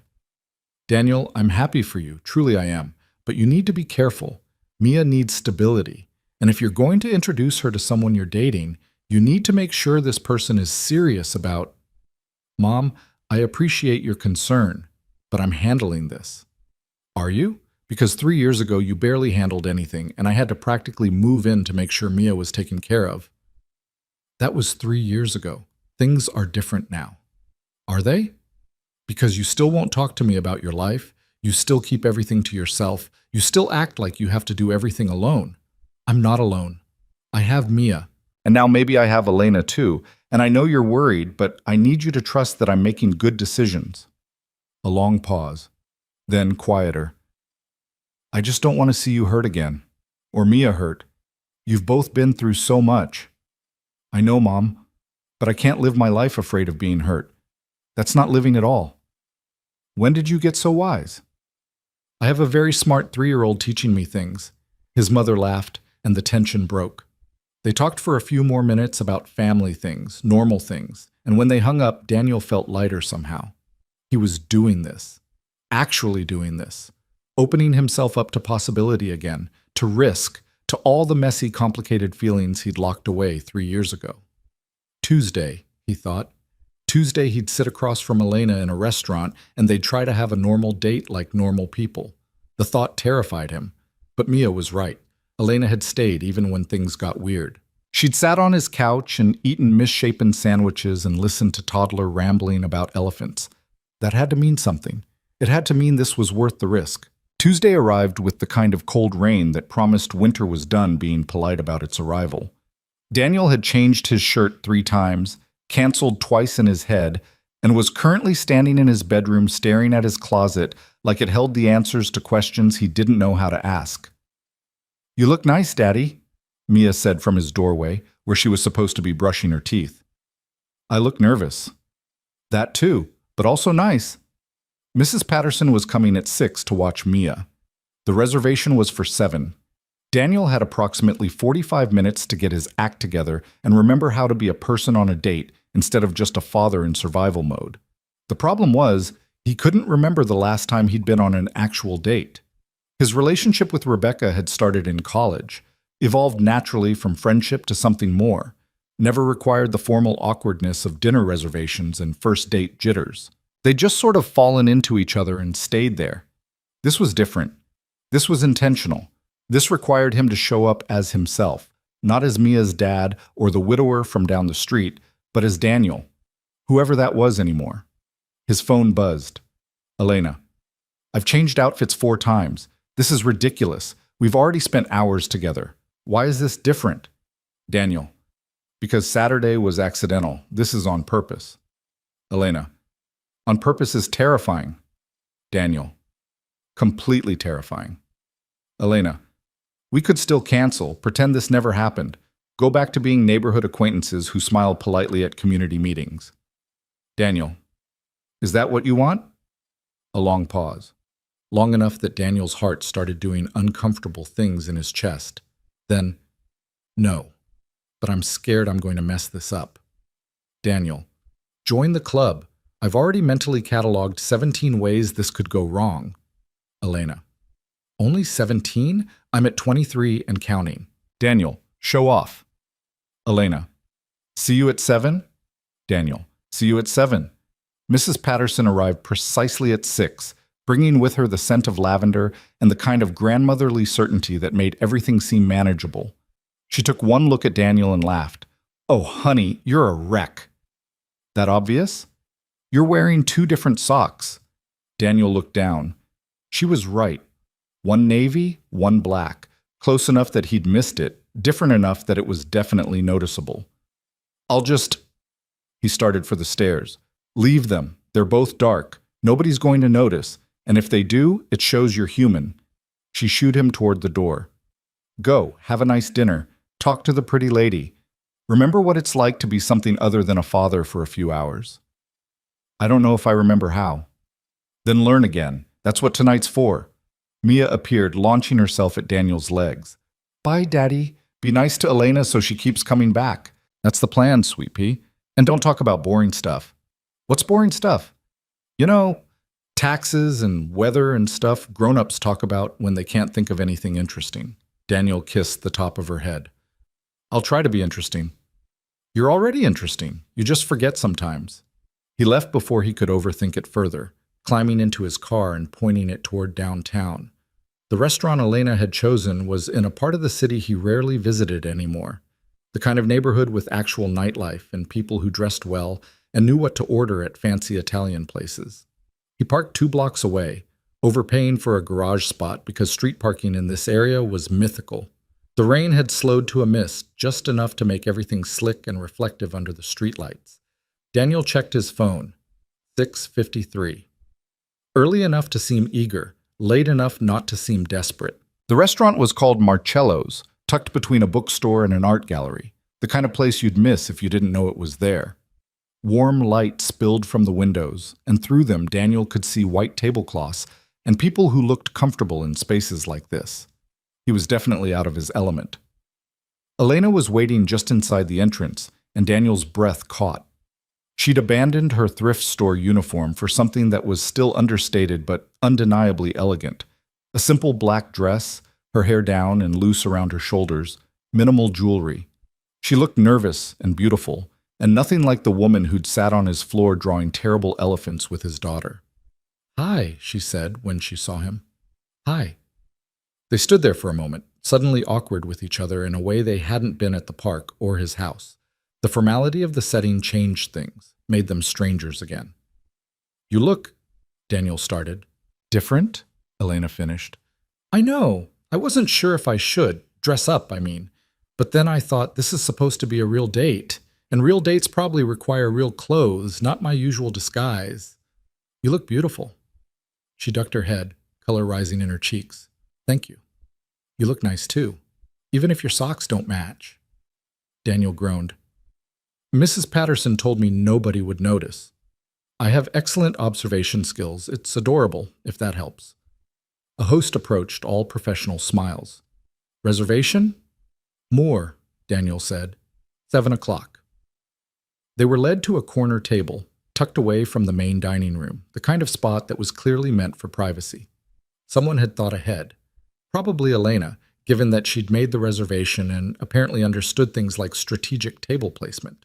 They settled into their seats, accepted menus, declined wine for now, and then found themselves alone again, with nothing to do but look at each other across the white tablecloth.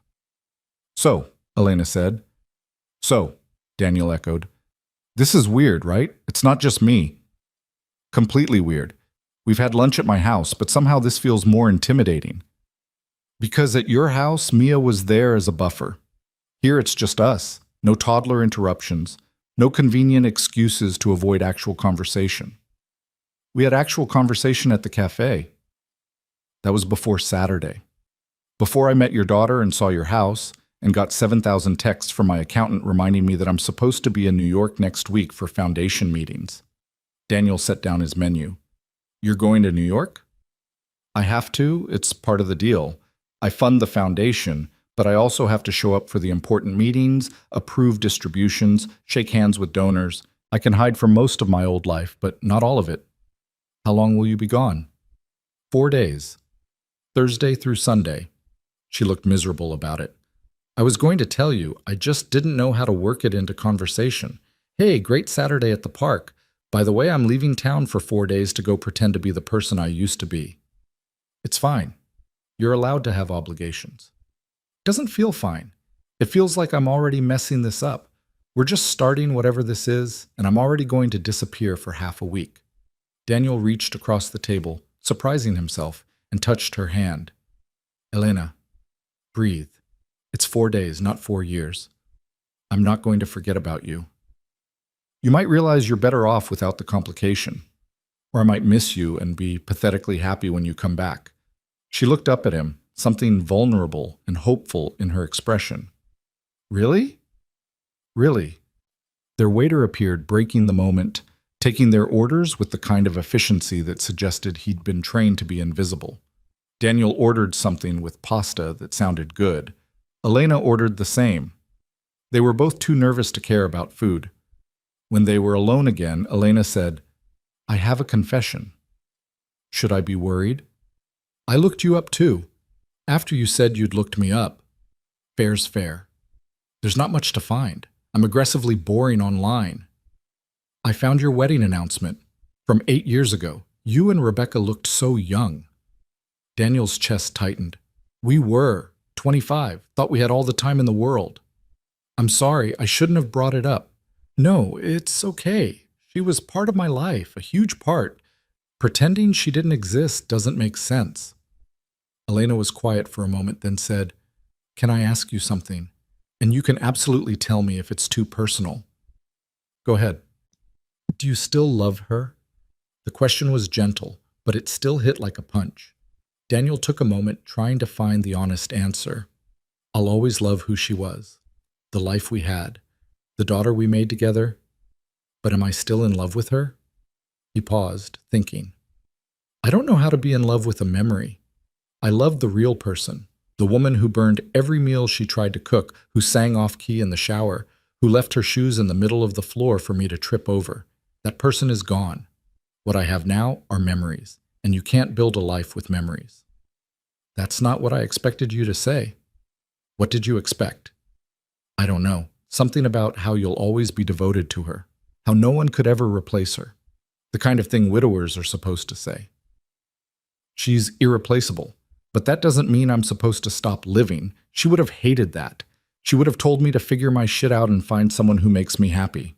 Elena smiled, sad and understanding. "She sounds like she was wonderful." "She was, but she's not here, and I'm trying to accept that it's okay for me to want something new, someone new." He met Elena's eyes. "Even when it scares me to death." Their food arrived, providing a brief respite from heavy conversation. They ate in comfortable silence for a few minutes, the pasta actually as good as the menu had promised. Around them, the restaurant hummed with quiet conversations and the clink of silverware on china. "Your turn," Daniel said eventually. "Fair's fair. Why are you really hiding from your old life?" Elena set down her fork, considering. "I told you the surface version, that people treated me differently, that I wanted to feel normal. But the deeper truth..." She took a breath. "I built something I was proud of, and then I watched it turn into something I didn't recognize. The company I sold, it was supposed to help people. Data analytics for social good, finding patterns that could improve education, healthcare, community services. That was the vision. What happened? The company that bought it had different ideas. They kept the employees like I asked, but they pivoted the technology, started selling to advertisers, to surveillance companies, taking the tools I'd built to help people and using them to manipulate people instead. Legally, I couldn't stop them. Morally, I felt responsible. That's not your fault, isn't it? I took their money. I signed the contracts. I was so tired of fighting to keep the company afloat that I told myself their promises were good enough.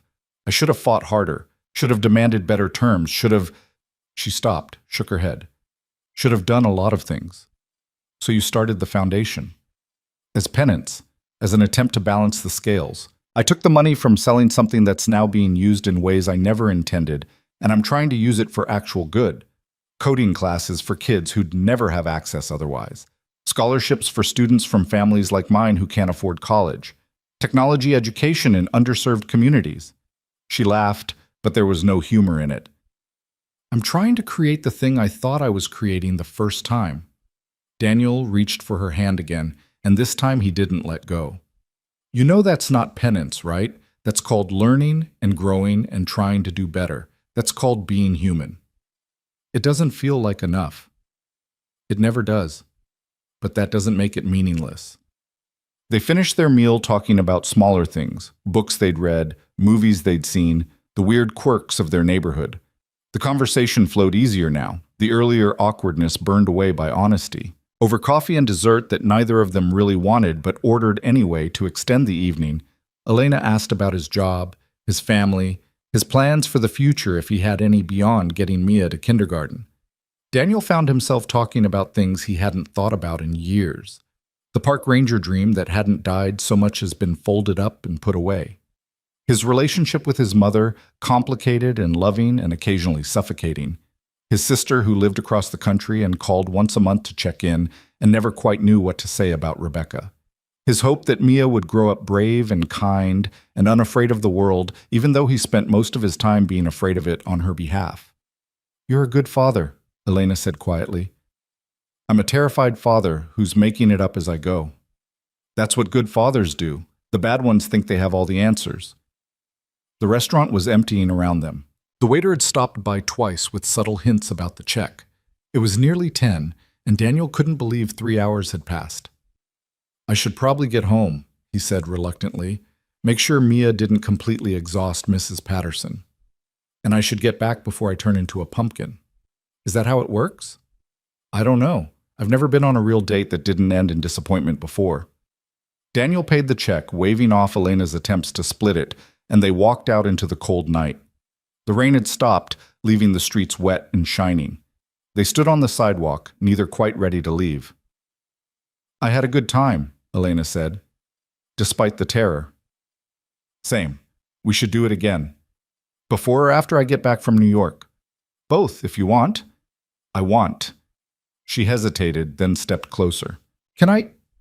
Is it okay if I... Daniel answered by closing the distance between them, kissing her softly in the middle of the sidewalk like he was 25 again and knew what he was doing.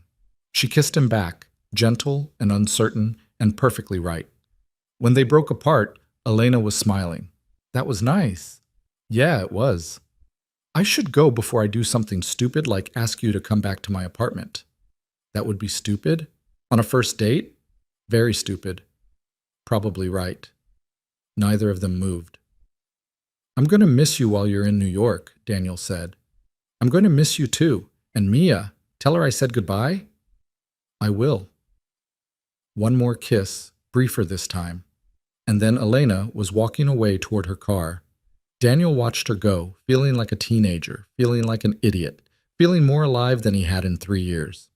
He drove home with a stupid grin on his face, letting himself into the quiet house to find Mrs. Patterson reading on the couch. "Good dinner?" she asked, already gathering her things. "Really good." "You look happy." "I think I might be." "Good. It's about time." After she left, Daniel checked on Mia, finding her sprawled across her bed with her elephant, deeply asleep. He pulled her blanket up, kissed her forehead, and went to his own room. His phone showed a text from Elena. "Made it home. Still smiling. Thank you for tonight. Daniel. Thank you for taking a chance on a terrified widower with mismatched socks. Elena. The socks were the best part. Daniel. When do you leave for New York? Elena. Thursday morning, early flight. Daniel. Can I see you tomorrow? Wednesday? Just coffee or a walk or something? Elena. I'd like that. The park again? Say 3? Daniel. Perfect. See you then. He fell asleep easier than he had in months and woke Wednesday morning to Mia jumping on his bed. Is today an Elena day? She asked. This afternoon. How did you know? You're doing your happy face. You only do that when we're going to see Elena. Daniel tickled her until she shrieked with laughter. I have a happy face now.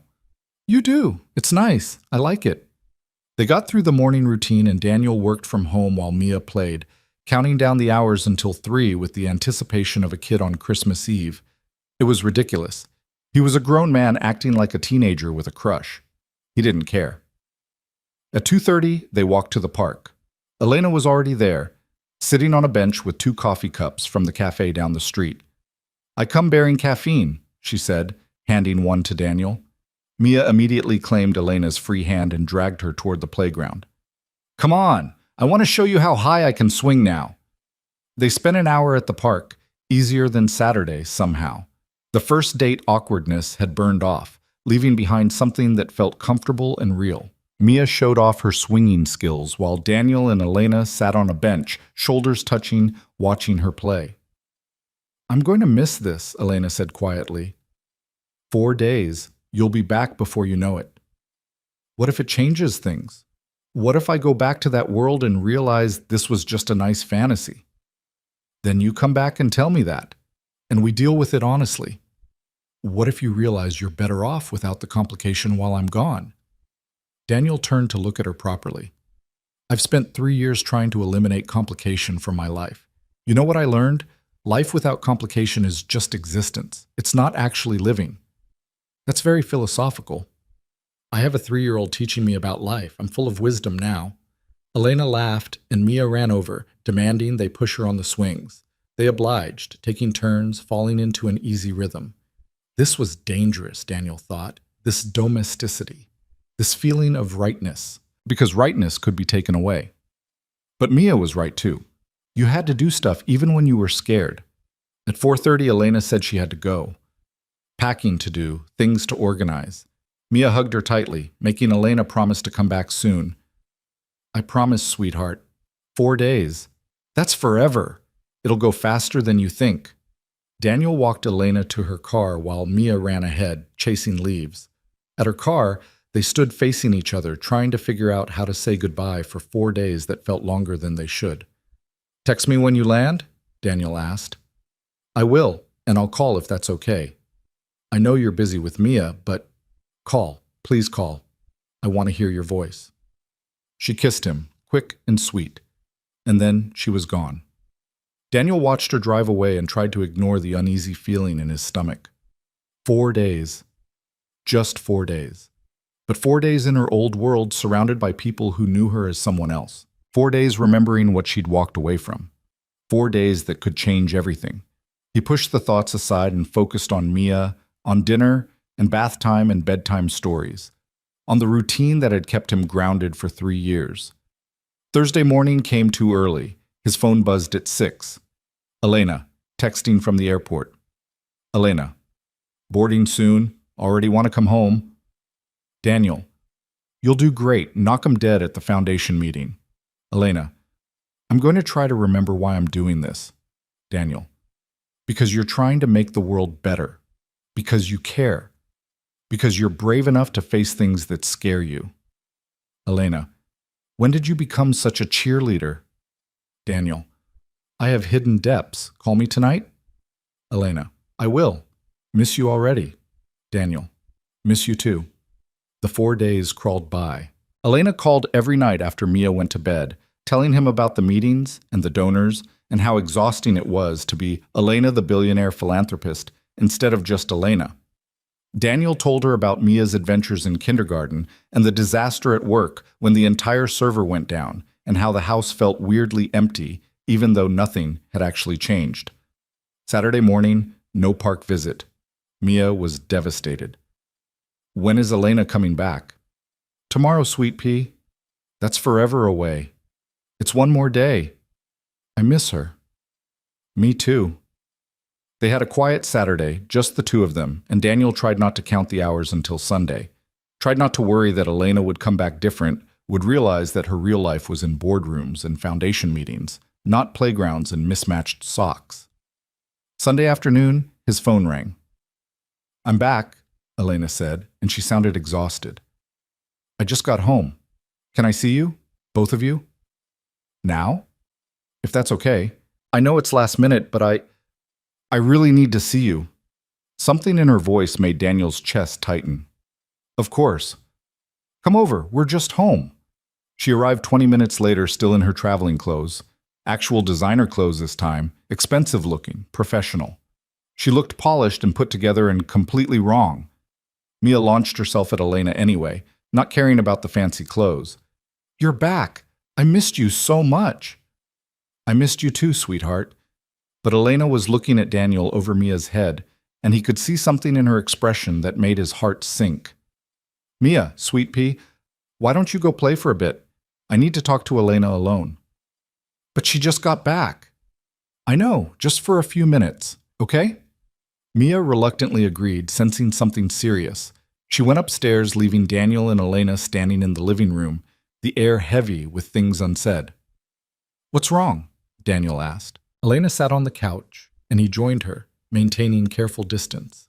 She looked down at her hands, at the expensive watch she'd worn to her meetings, at the designer bag on the floor next to her feet. I have to tell you something, she said quietly, and I don't know how to say it without sounding like I'm completely insane. Just say it. She took a deep breath.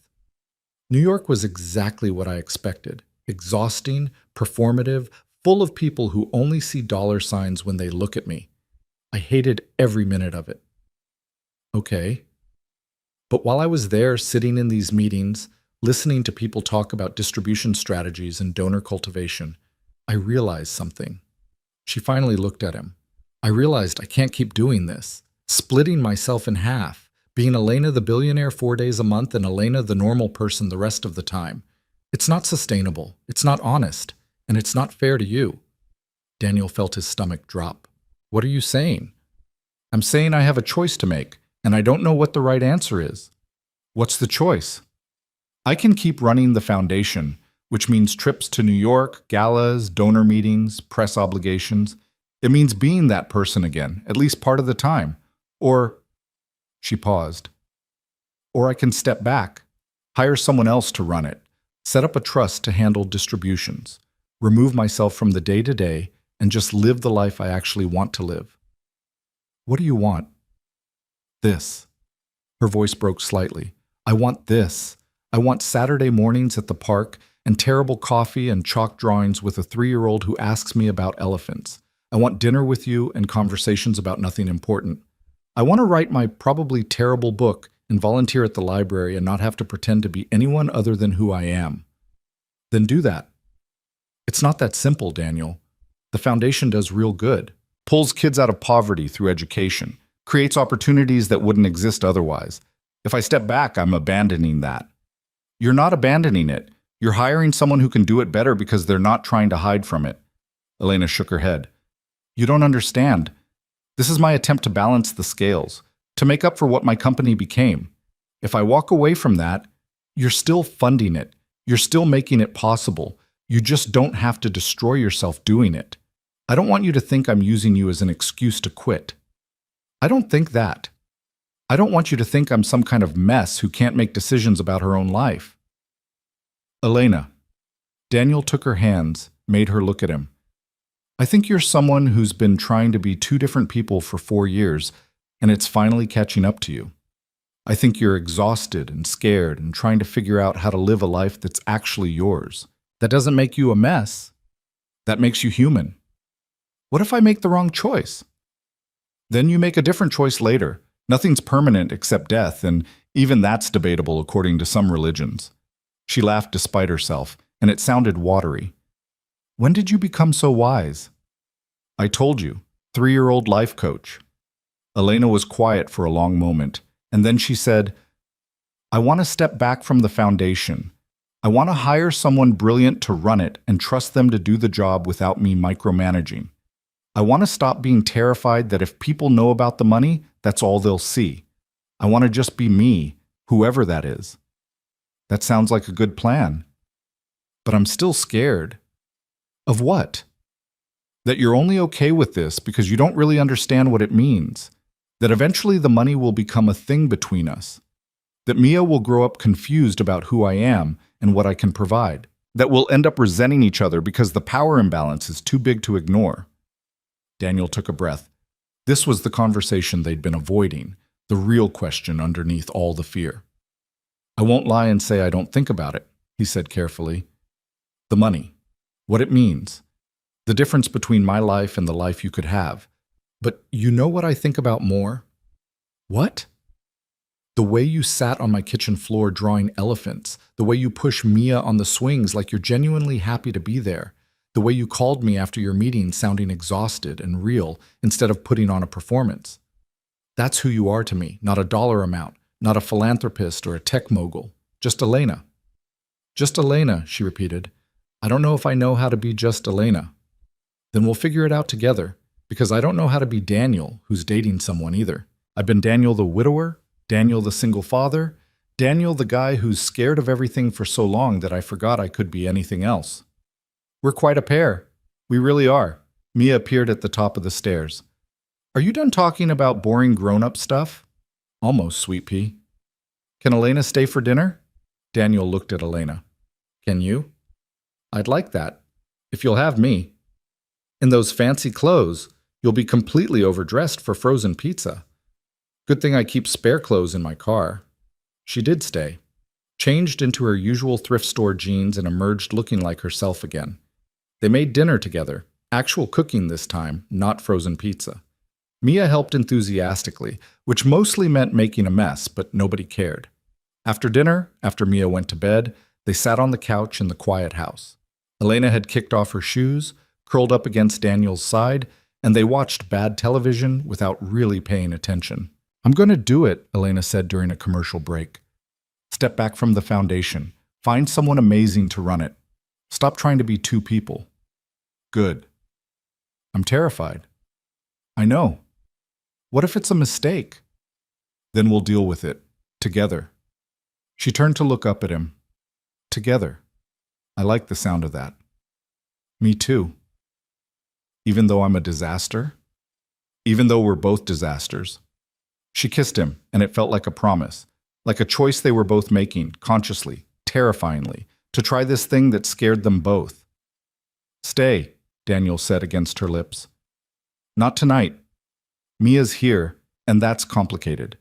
But soon. Stay with me and let's figure out what this looks like. Okay, Elena whispered. Okay. They stayed on the couch until late, talking about nothing and everything, making plans they were both too scared to fully believe in. Plans for next weekend, for Thanksgiving, for introducing Elena to Daniel's mother, which they both agreed would be terrifying, for telling Mia that Elena was going to be around more, which they both agreed she'd probably already figured out. When Elena finally left, close to midnight, Daniel stood on his porch watching her drive away. But this time, it didn't feel like goodbye. It felt like the space between one breath and the next, like she'd be back, like they were both brave enough to see where this went. Inside, he checked on Mia one more time and found her awake. I knew it, she said sleepily. Knew what? That Elena would keep coming back because we're nice to her and she likes us. Yeah, sweet pea, she likes us. Do you like her? Very much. Good. Now, can I go back to sleep? Daniel kissed her forehead. Sleep, baby. He went to his own room, his phone already showing a text from Elena. Made it home. Thank you for tonight, for listening, for not freaking out when I had my crisis. Daniel, thank you for trusting me with it. We're going to figure this out. Elena, you sound pretty confident for someone who's terrified. Daniel, fake it till you make it. Isn't that how it works? Elena, if it is, we're going to be amazing at it. Daniel fell asleep smiling, thinking about a woman who was learning to stop hiding and a 3-year-old who understood more about life than either of them. Thinking about the possibility of building something new from broken pieces. Thinking that maybe, just maybe, being brave enough to want something was half the battle. The rest they'd figure out as they went. The weeks that followed Elena's decision were nothing like the fairy tale endings Daniel had read to Mia at bedtime. There was no magical transformation, no moment where everything suddenly became easy. Instead, there was work. Honest, uncomfortable, necessary work. Elena hired a woman named Dr. Sarah Chen to run the foundation, and the process of letting go was harder than she'd anticipated. She called Daniel at odd hours, second-guessing herself, wondering if she was making a terrible mistake. He talked her through it, reminded her that trust was a choice, that holding on too tightly was just another form of hiding. "I built this to make up for my mistakes," she told him one night, her voice small through the phone. "What if stepping back means I'm giving up on making things right?" "You're not giving up," Daniel said, watching Mia sleep through the crack in her door. "You're accepting that you can't personally carry the weight of every wrong thing in the world. That's not giving up. That's being human." "Being human is exhausting." "Tell me about it. Mia informed me today that I'm not allowed to cut her sandwiches into triangles anymore because circles are more aerodynamic. I don't even know where she learned that word." Elena laughed, and the sound loosened something in Daniel's chest. This was what they were building. Not perfection, but the ability to laugh in the middle of hard things. The neighborhood noticed, of course. Small communities always did. Karen Hutchinson cornered Daniel at the grocery store 2 weeks after Elena's return from New York. "So you and Elena are really doing this?" she asked, not unkindly. "Doing what?" "Daniel, everyone's seen you two at the park. She's been at your house 4 times this week. Mike saw you holding hands at the hardware store. This is a small neighborhood. We notice things." Daniel shifted his grocery basket, suddenly feeling like a teenager caught sneaking out. "We're figuring things out." "Good. It's about time. But I'm going to ask you something, and I want an honest answer." Karen's expression turned serious. "Are you ready for this?" "Really ready?" "Because Mia's going to get attached if she hasn't already. And if this falls apart, I know. I think about it constantly." And I'm terrified. But I'm also happy for the first time in 3 years. And Mia is happy. And Elena is... He paused, searching for the right words. Elena is real. Not perfect, not uncomplicated, but real. And that feels worth the risk. Karen studied him for a long moment, then nodded. "Okay, just don't be an idiot about it. You've got a good thing. Don't sabotage it because you're scared." "Is it that obvious?" "Honey, you've been scared since Rebecca died. We've all been watching you build walls around yourself and that sweet little girl. It's nice to see you tearing them down." She left him standing in the cereal aisle, contemplating the accuracy of her assessment. He was tearing down walls, wasn't he? Letting Elena in, letting himself hope. Letting Mia see him as something other than the grief-stricken father who'd been running on autopilot for years. The real test came 3 weeks later when Daniel's mother announced she was coming to visit. "Absolutely not," Daniel said into the phone, pacing his kitchen while Mia colored at the table. "Mom, this is not a good time." "You've been saying that for 3 years, Daniel. I'm coming. I want to meet this mysterious woman you've been seeing. I want to make sure she's appropriate for Mia. I want to see my granddaughter and my son, and make sure you're both thriving." "We're fine. You don't need to, Mom. I'm coming next weekend. I've already booked the flight. You can either pick me up at the airport or I'll take a cab to your house. Your choice." She hung up before he could argue further. Daniel stared at his phone, feeling the familiar cocktail of love and exasperation his mother always inspired. "Is Grandma coming?" Mia asked, not looking up from her coloring. "How did you... Never mind." "Yes, Grandma's coming." "Is she going to meet Elena?" "Probably." "Is that bad?" Daniel sat down at the table with his daughter, watching her carefully color inside the lines of yet another elephant. "It's not bad. It's just complicated. Grandma can be very protective. Because Mommy died and Grandma was sad?" The casual way Mia said it nearly broke him. She was too young to fully understand death, but she understood absence. She understood that other kids had mommies, and she had a picture on the nightstand and stories Daniel told her about a woman she'd never really know.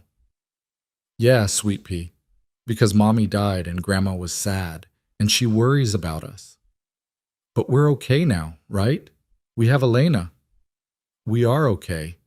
But having Elena doesn't replace what we lost. It's just different. New.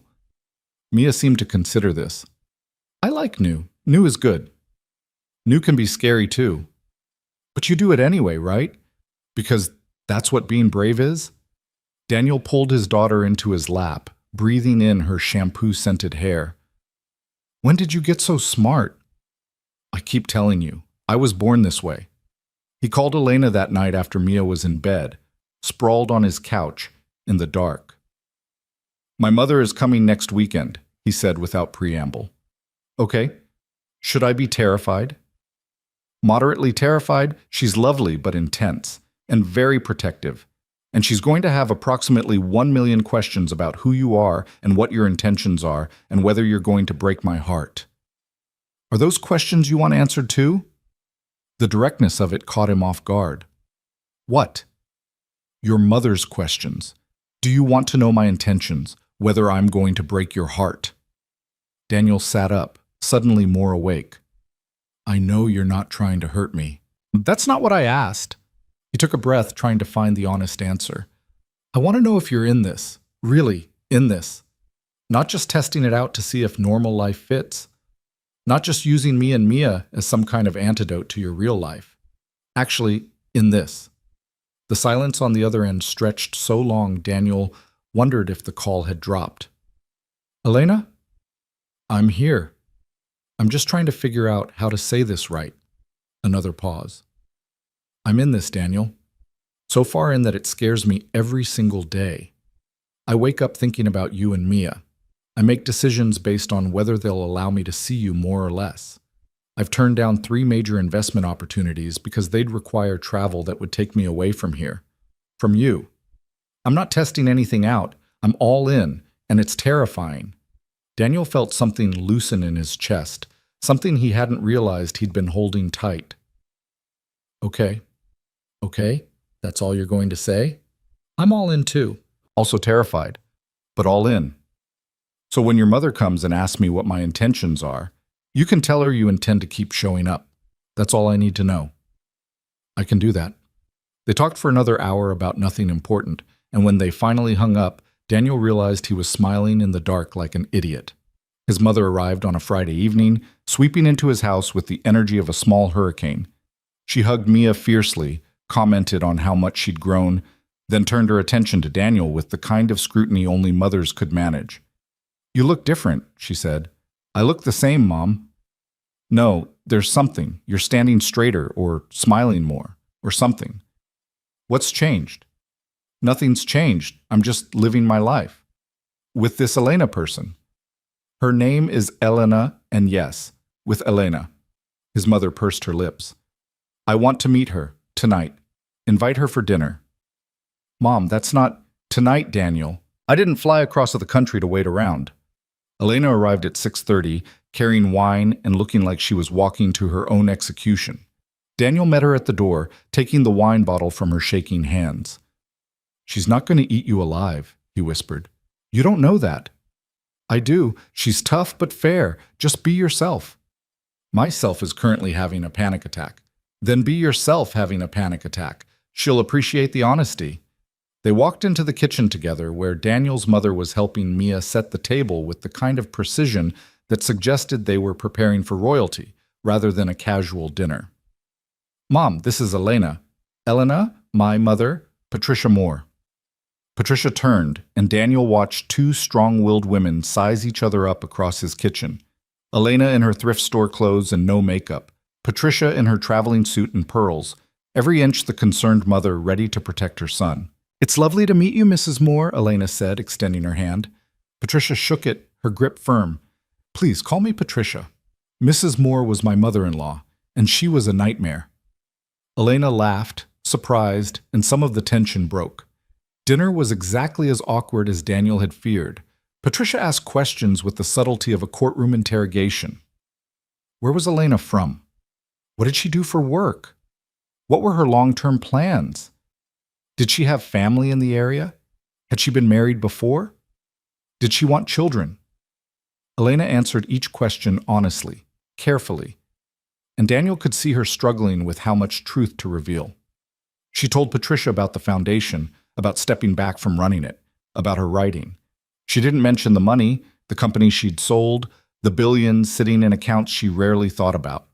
Mia, bless her, was the wild card. Halfway through dinner, she announced, "Elena knows everything about elephants, and she draws with me, and she comes to the park every Saturday, and Daddy smiles now when she's here." Patricia raised an eyebrow at Daniel. "Daddy smiles, does he?" "I smile," Daniel protested. "Not like you do when Elena's here," Mia said matter-of-factly. "It's different. It's a real smile." After dinner, after Mia was in bed, the three of them sat in the living room with coffee. Patricia had been relatively quiet since Mia's declaration, watching Daniel and Elena interact with a thoughtful expression. "Can I ask you something directly?" Patricia said finally, addressing Elena. "Of course." "What do you want from my son?" Elena didn't hesitate. "I want what everyone wants, to be seen, to be known, to build something real with someone who doesn't need me to be anyone other than who I am." "And what about Mia?" Children get attached. If this doesn't work out, Mia will be hurt. So will I.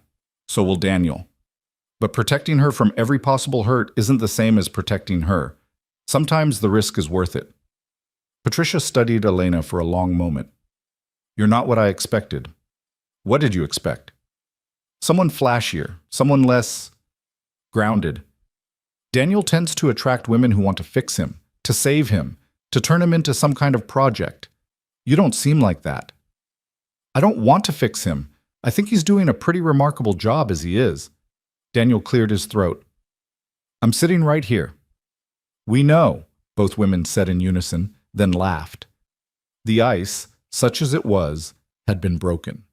Patricia stayed through the weekend, watching Daniel and Elena together with the kind of maternal vigilance that was both touching and slightly unnerving. She saw them at the park with Mia, watched them cook dinner together, observed the easy way they'd learned to move around each other.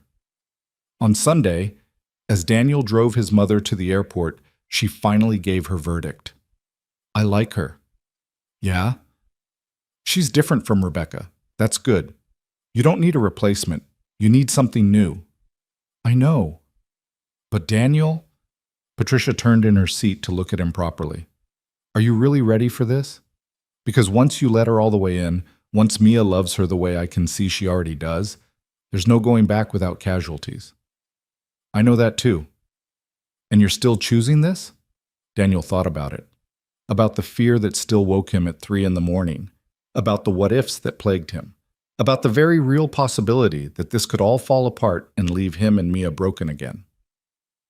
"I'm choosing it anyway." Patricia nodded. "Then I'm proud of you. Your father would be too."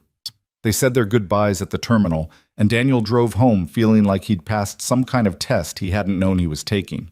November bled into December, and with it came the question of holidays. Thanksgiving was easy.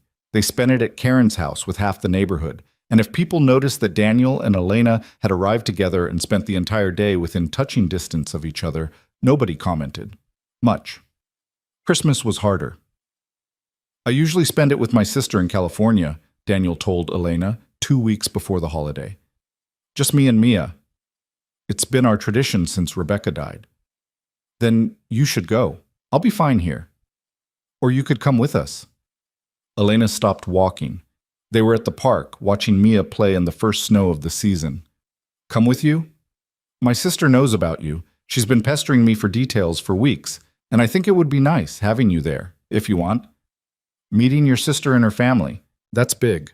"I know. Too big?" Elena was quiet, watching Mia make a snow angel with more enthusiasm than technique. "I've never done a real family Christmas.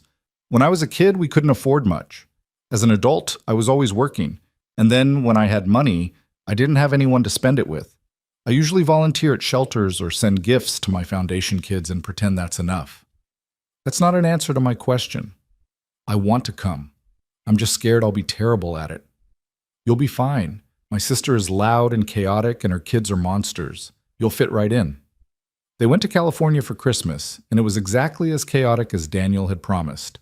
His sister Rachel had 3 boys under the age of 8, and they took to Mia immediately, sweeping her into their tornado of holiday mayhem. Rachel took one look at Elena and pulled her into a hug that clearly surprised them both. "Thank you," Rachel whispered, just loud enough for Daniel to hear. "For what?" Elena asked. "For making my brother remember how to be happy." The week was loud and messy and wonderful. They stayed at Rachel's house, which was too small for everyone, but nobody cared. Elena helped cook, played with the kids, and on Christmas Eve, when everyone else was asleep, she and Daniel sat on the back porch in the cold California night. "This is nice," she said quietly. "Freezing and exhausted is nice. This. Family, chaos, belonging somewhere." She turned to look at him. "I've been thinking." "About what?" "About the apartment above the hardware store. About how it was always meant to be temporary. A place to hide while I figured things out."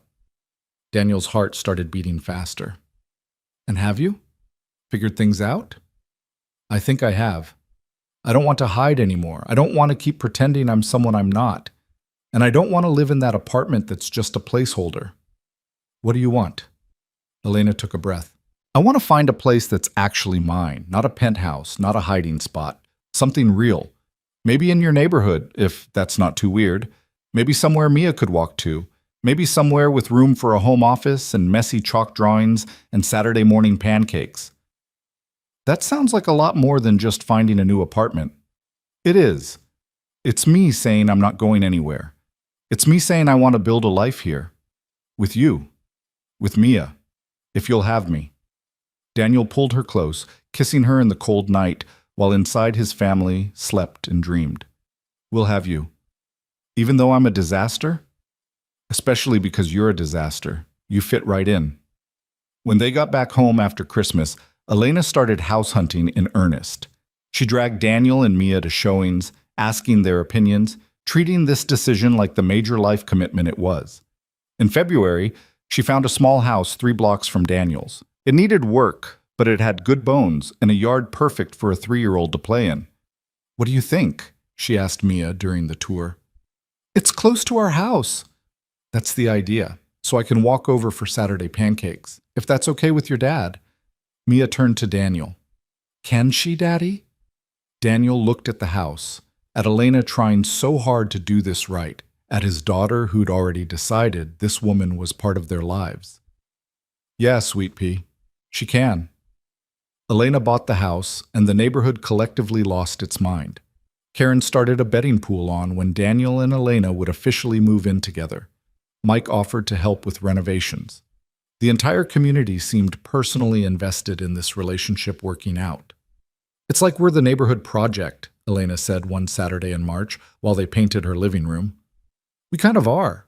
Small communities need something to gossip about. Better us than someone having an actual scandal." "I never thought I'd be comfortable with this many people knowing my business." "Are you? Comfortable?" Elena considered, roller in hand, paint splattered across her old jeans.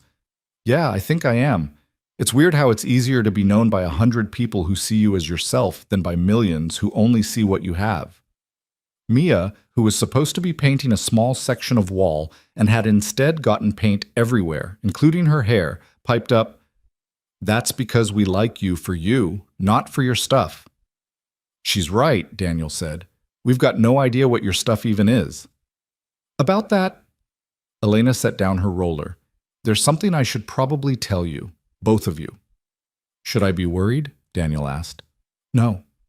Maybe. I don't know." She wiped her hands on a rag, nervous. "I've been hiding something, not the money thing. You know about that. But there's more. The foundation I started, it's not just local. It's got programs in 43 states. The tech company I sold, it's now worth 3 times what they paid me for it, and I retained stock. The apartment I was living in, I owned the entire building. I've been downplaying this whole thing because I was scared, but if we're really doing this, if we're building something real, you deserve to know the full truth." She pulled out her phone, showing Daniel articles, financial statements, the kind of numbers that made his head spin. Elena Carter wasn't just rich. She was Forbes list rich. One of the youngest self-made billionaires in the country, rich. Daniel sat down on her new living room floor, paint splattered and overwhelmed. "Say something," Elena said quietly. "I don't know what to say." "Are you angry I didn't tell you the full extent?" "No, I'm just processing. This is a lot." Mia, apparently bored with the adult conversation, went back to painting, humming to herself. "Does it change things?" Elena asked, and he could hear the fear in her voice. Daniel thought about it, really thought, about the woman who'd sat on his floor drawing elephants, who'd pushed Mia on swings, who'd chosen to live in a crappy apartment rather than a penthouse, about the person she was versus the amount in her bank account. "It changes logistics," he said finally. "It means we need to talk about how to handle this with Mia as she gets older.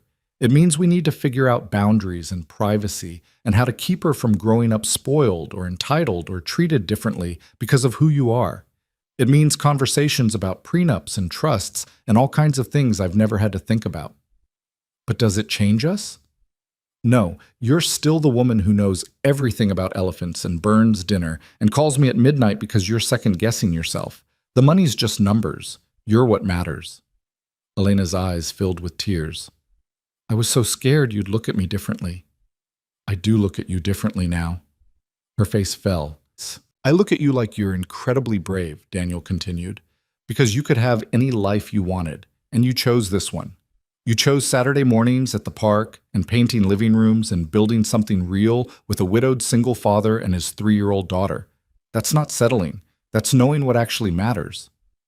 "I love you," Elena said, the words tumbling out. "I should have said it before. I've been thinking it for weeks. I love you and Mia and this weird little life we're building together." Daniel's heart did something complicated in his chest. "I love you too. We both do. Right, Mia?" Mia looked up from her painting. "Obviously. Can we eat lunch now?" They ate lunch sitting on Elena's floor, surrounded by paint supplies and half-finished walls, and the mess of building something new. And it felt right in a way Daniel had never expected to feel again. Spring arrived, bringing with it Mia's 4th birthday, and the realization that an entire year had passed since that night in the rain when Daniel had stopped running. They threw Mia a birthday party at the park, and the entire neighborhood showed up. Karen brought a cake. Mike organized games. Elena had somehow arranged for someone from the zoo to bring an actual elephant for the kids to see, which made Mia cry with joy. "You didn't have to do that," Daniel said, watching his daughter's wonder-struck face. "I wanted to. She loves elephants, and I can afford it. Might as well use the resources for something that makes her happy. This is going to be a hard standard to maintain every year." "Good thing we're in this together." They were standing close, watching the chaos, and Daniel realized he couldn't remember what it felt like to face things alone. Elena had become part of the fabric of his life, woven so thoroughly into his and Mia's routine that he couldn't imagine it any other way. That night, after Mia was asleep, exhausted from the best birthday of her young life, Daniel and Elena sat on his porch steps. "I've been thinking," Elena said. "That's usually when trouble starts." "Serious thinking about the future." Daniel's stomach flipped. "Okay. We've been doing this for almost a year, you and me, building something, and it's been wonderful and terrifying and more real than anything I've experienced. But we're still maintaining separate houses, still dancing around the question of what this actually is. What do you want it to be?" Elena turned to face him properly. "I want permanence. I want to wake up in the same house as you and Mia. I want shared mortgage payments and combined grocery shopping and fighting over bathroom time. I want the boring, mundane, beautiful reality of building a life together. Are you asking me to move in with you?" "I'm asking if you'd consider it. My house has more room. It's closer to Mia's school. And I love your house, but mine doesn't have memories of Rebecca in every corner. It could be our fresh start, all 3 of us." Daniel thought about his house, the one he'd shared with Rebecca, the one where Mia had been born and Rebecca had died, the one that had been his sanctuary and his prison for 3 years. "I'll have to talk to Mia," he said slowly. "This affects her too." "Of course. I wouldn't expect you to decide without her." They talked to Mia the next morning over pancakes. explained that Elena wanted them to come live in her house, that it would mean leaving the only home Mia had ever really known, that it was a big change but could be a good one. Mia listened seriously, then asked, "Would I get my own room?" "You'd get your own room," Elena confirmed. "I was thinking we could paint it whatever color you want, put up whatever decorations you choose." "Can we bring Mommy's picture?"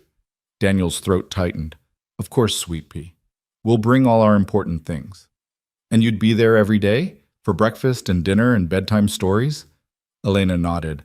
"If that's okay with you." Mia thought about it with the seriousness of someone much older. "Will you still be you, or will you change into someone different?" "I'll still be me. I promise." "Okay then, we should move. Our house is sad sometimes. A new house could be happy." Out of the mouths of 4-year-olds. Daniel looked at Elena over Mia's head, seeing the future clearly for the first time in years. Not perfect, not without challenges, but real and present and worth fighting for. They moved in August, the whole neighborhood helping haul boxes and furniture. Rachel flew in from California with her boys to help. Patricia arrived with decorating advice nobody had asked for, but everyone appreciated. It was chaos and exhausting and wonderful. On their first night in the house, all 3 of them together, they ordered pizza and ate it on the floor because they couldn't find the kitchen table in all the boxes. Mia fell asleep between them, exhausted, and Daniel carried her to her new room, tucking her in under blankets that smelled like home, even in this unfamiliar space. When he came back downstairs, Elena was still sitting on the floor, surrounded by boxes, looking overwhelmed. "We did it," she said. "We did. I'm terrified." "Me too. But also happy." "Me too." Daniel sat beside her, pulling her close. "Thank you." "For what?" "For not giving up on me when I was busy running away. For being patient with my panic attacks and my baggage and my complicated life. For loving my daughter like she's yours. For choosing this life when you could have had any life you wanted. This is the life I wanted. You and Mia. Saturday mornings and terrible coffee and chalk drawings. This is everything." They sat there in the mess of moving boxes in the house that would become theirs, and Daniel thought about the journey that had brought them here.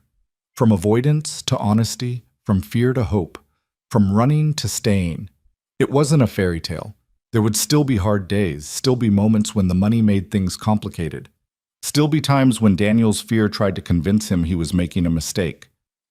Still be the grief of Rebecca's absence, never fully gone, just integrated into the fabric of who they were now.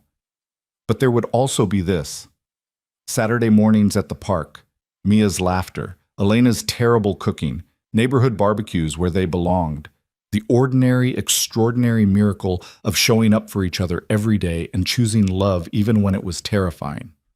6 months later, on a cold February morning, Daniel woke to find Mia bouncing on the bed. "Daddy! Daddy! Look!" He sat up, groggy, to find his daughter pointing at the window. Outside, snow was falling in thick, perfect flakes, the kind that promised school cancellations and impromptu adventures. Elena appeared in the doorway, already dressed, holding coffee. "Snow day?" "Looks like it." "Good. I vote we build the world's largest snowman." "That's a tall order." "We've got help." She nodded toward Mia, who was already scrambling into her snow clothes with the kind of determination that suggested she took this mission very seriously.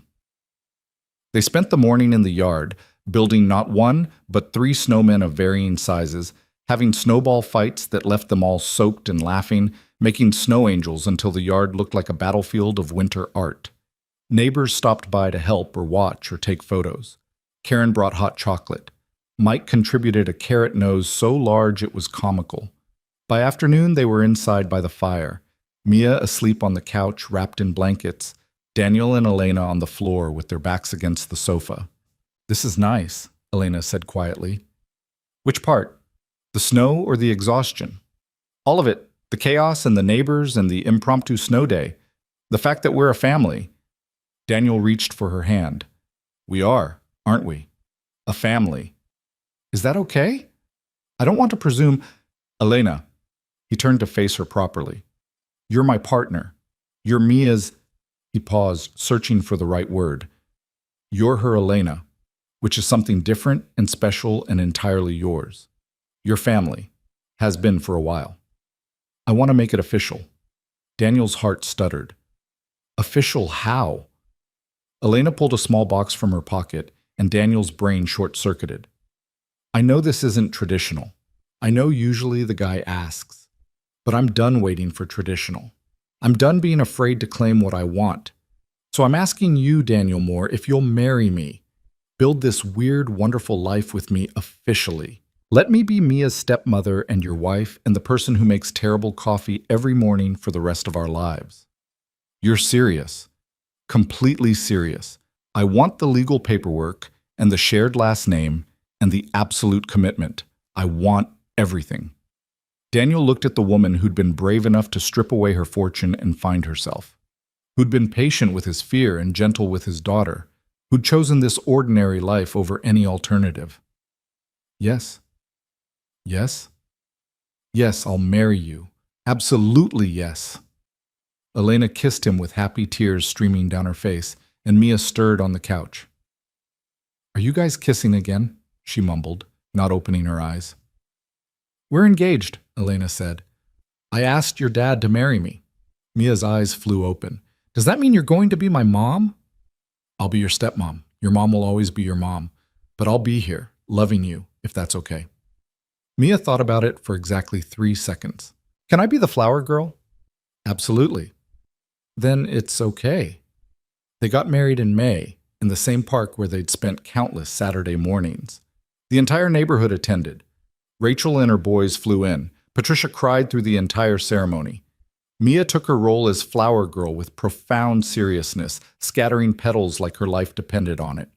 It was small and simple and perfect. Daniel's vows talked about finding hope in unexpected places. Elena's talked about learning that home was people, not places. Mia insisted on saying something too, declaring that she was happy her daddy smiled now, and that Elena made the best snow angels even if her elephants were terrible. At the reception, held in Karen's backyard because where else would they hold it, Daniel found himself standing on the edge of the celebration, watching his wife, dance with Mia to a song playing from someone's Bluetooth speaker. Mike appeared beside him, beer in hand. You did good, Moore. I got lucky. Nah, man, you were brave enough to let someone in after you thought your life was over. That's not luck. That's guts. Daniel thought about that. About the night in the rain when Elena had asked why he was avoiding her. About every moment since when he'd chosen honesty over safety, hope over fear, connection over isolation. We're all just figuring it out as we go, aren't we? That's life. Nobody knows what they're doing. Some people are just better at pretending. Elena caught his eye across the yard and smiled, and Daniel felt the same thing he'd felt that first night at the cafe. Fear and hope tangled together, impossible to separate. The knowledge that this mattered, that it could hurt him, that it was worth the risk anyway. He walked over to his family, pulling them both into a hug, and thought about the single father who'd spent 3 years running from anything that felt like possibility, about the billionaire who'd hidden from her own life, about the 3-year-old who'd seen everything clearly when the adults were too scared to look. They'd all been broken in different ways. They'd all been hiding. And somehow, in finding each other, they'd learned that being broken wasn't the same as being beyond repair, that hiding wasn't the same as healing, that the bravest thing you could do was let yourself be seen, really seen, by people who chose to love you anyway. It wasn't a fairy tale ending. It was better. It was real. And it was just beginning. Years later, when Mia was older and asked how they'd met, Daniel and Elena would laugh and tell her about a neighborhood barbecue and a question that changed everything, about being too scared to face each other and finally being brave enough to try, about Saturday mornings and elephants and the ordinary magic of choosing each other every day. But that night, their wedding night, they simply held each other in their home surrounded by their family, blood, and chosen, and felt the extraordinary peace of people who'd finally stopped running, who'd found their way home.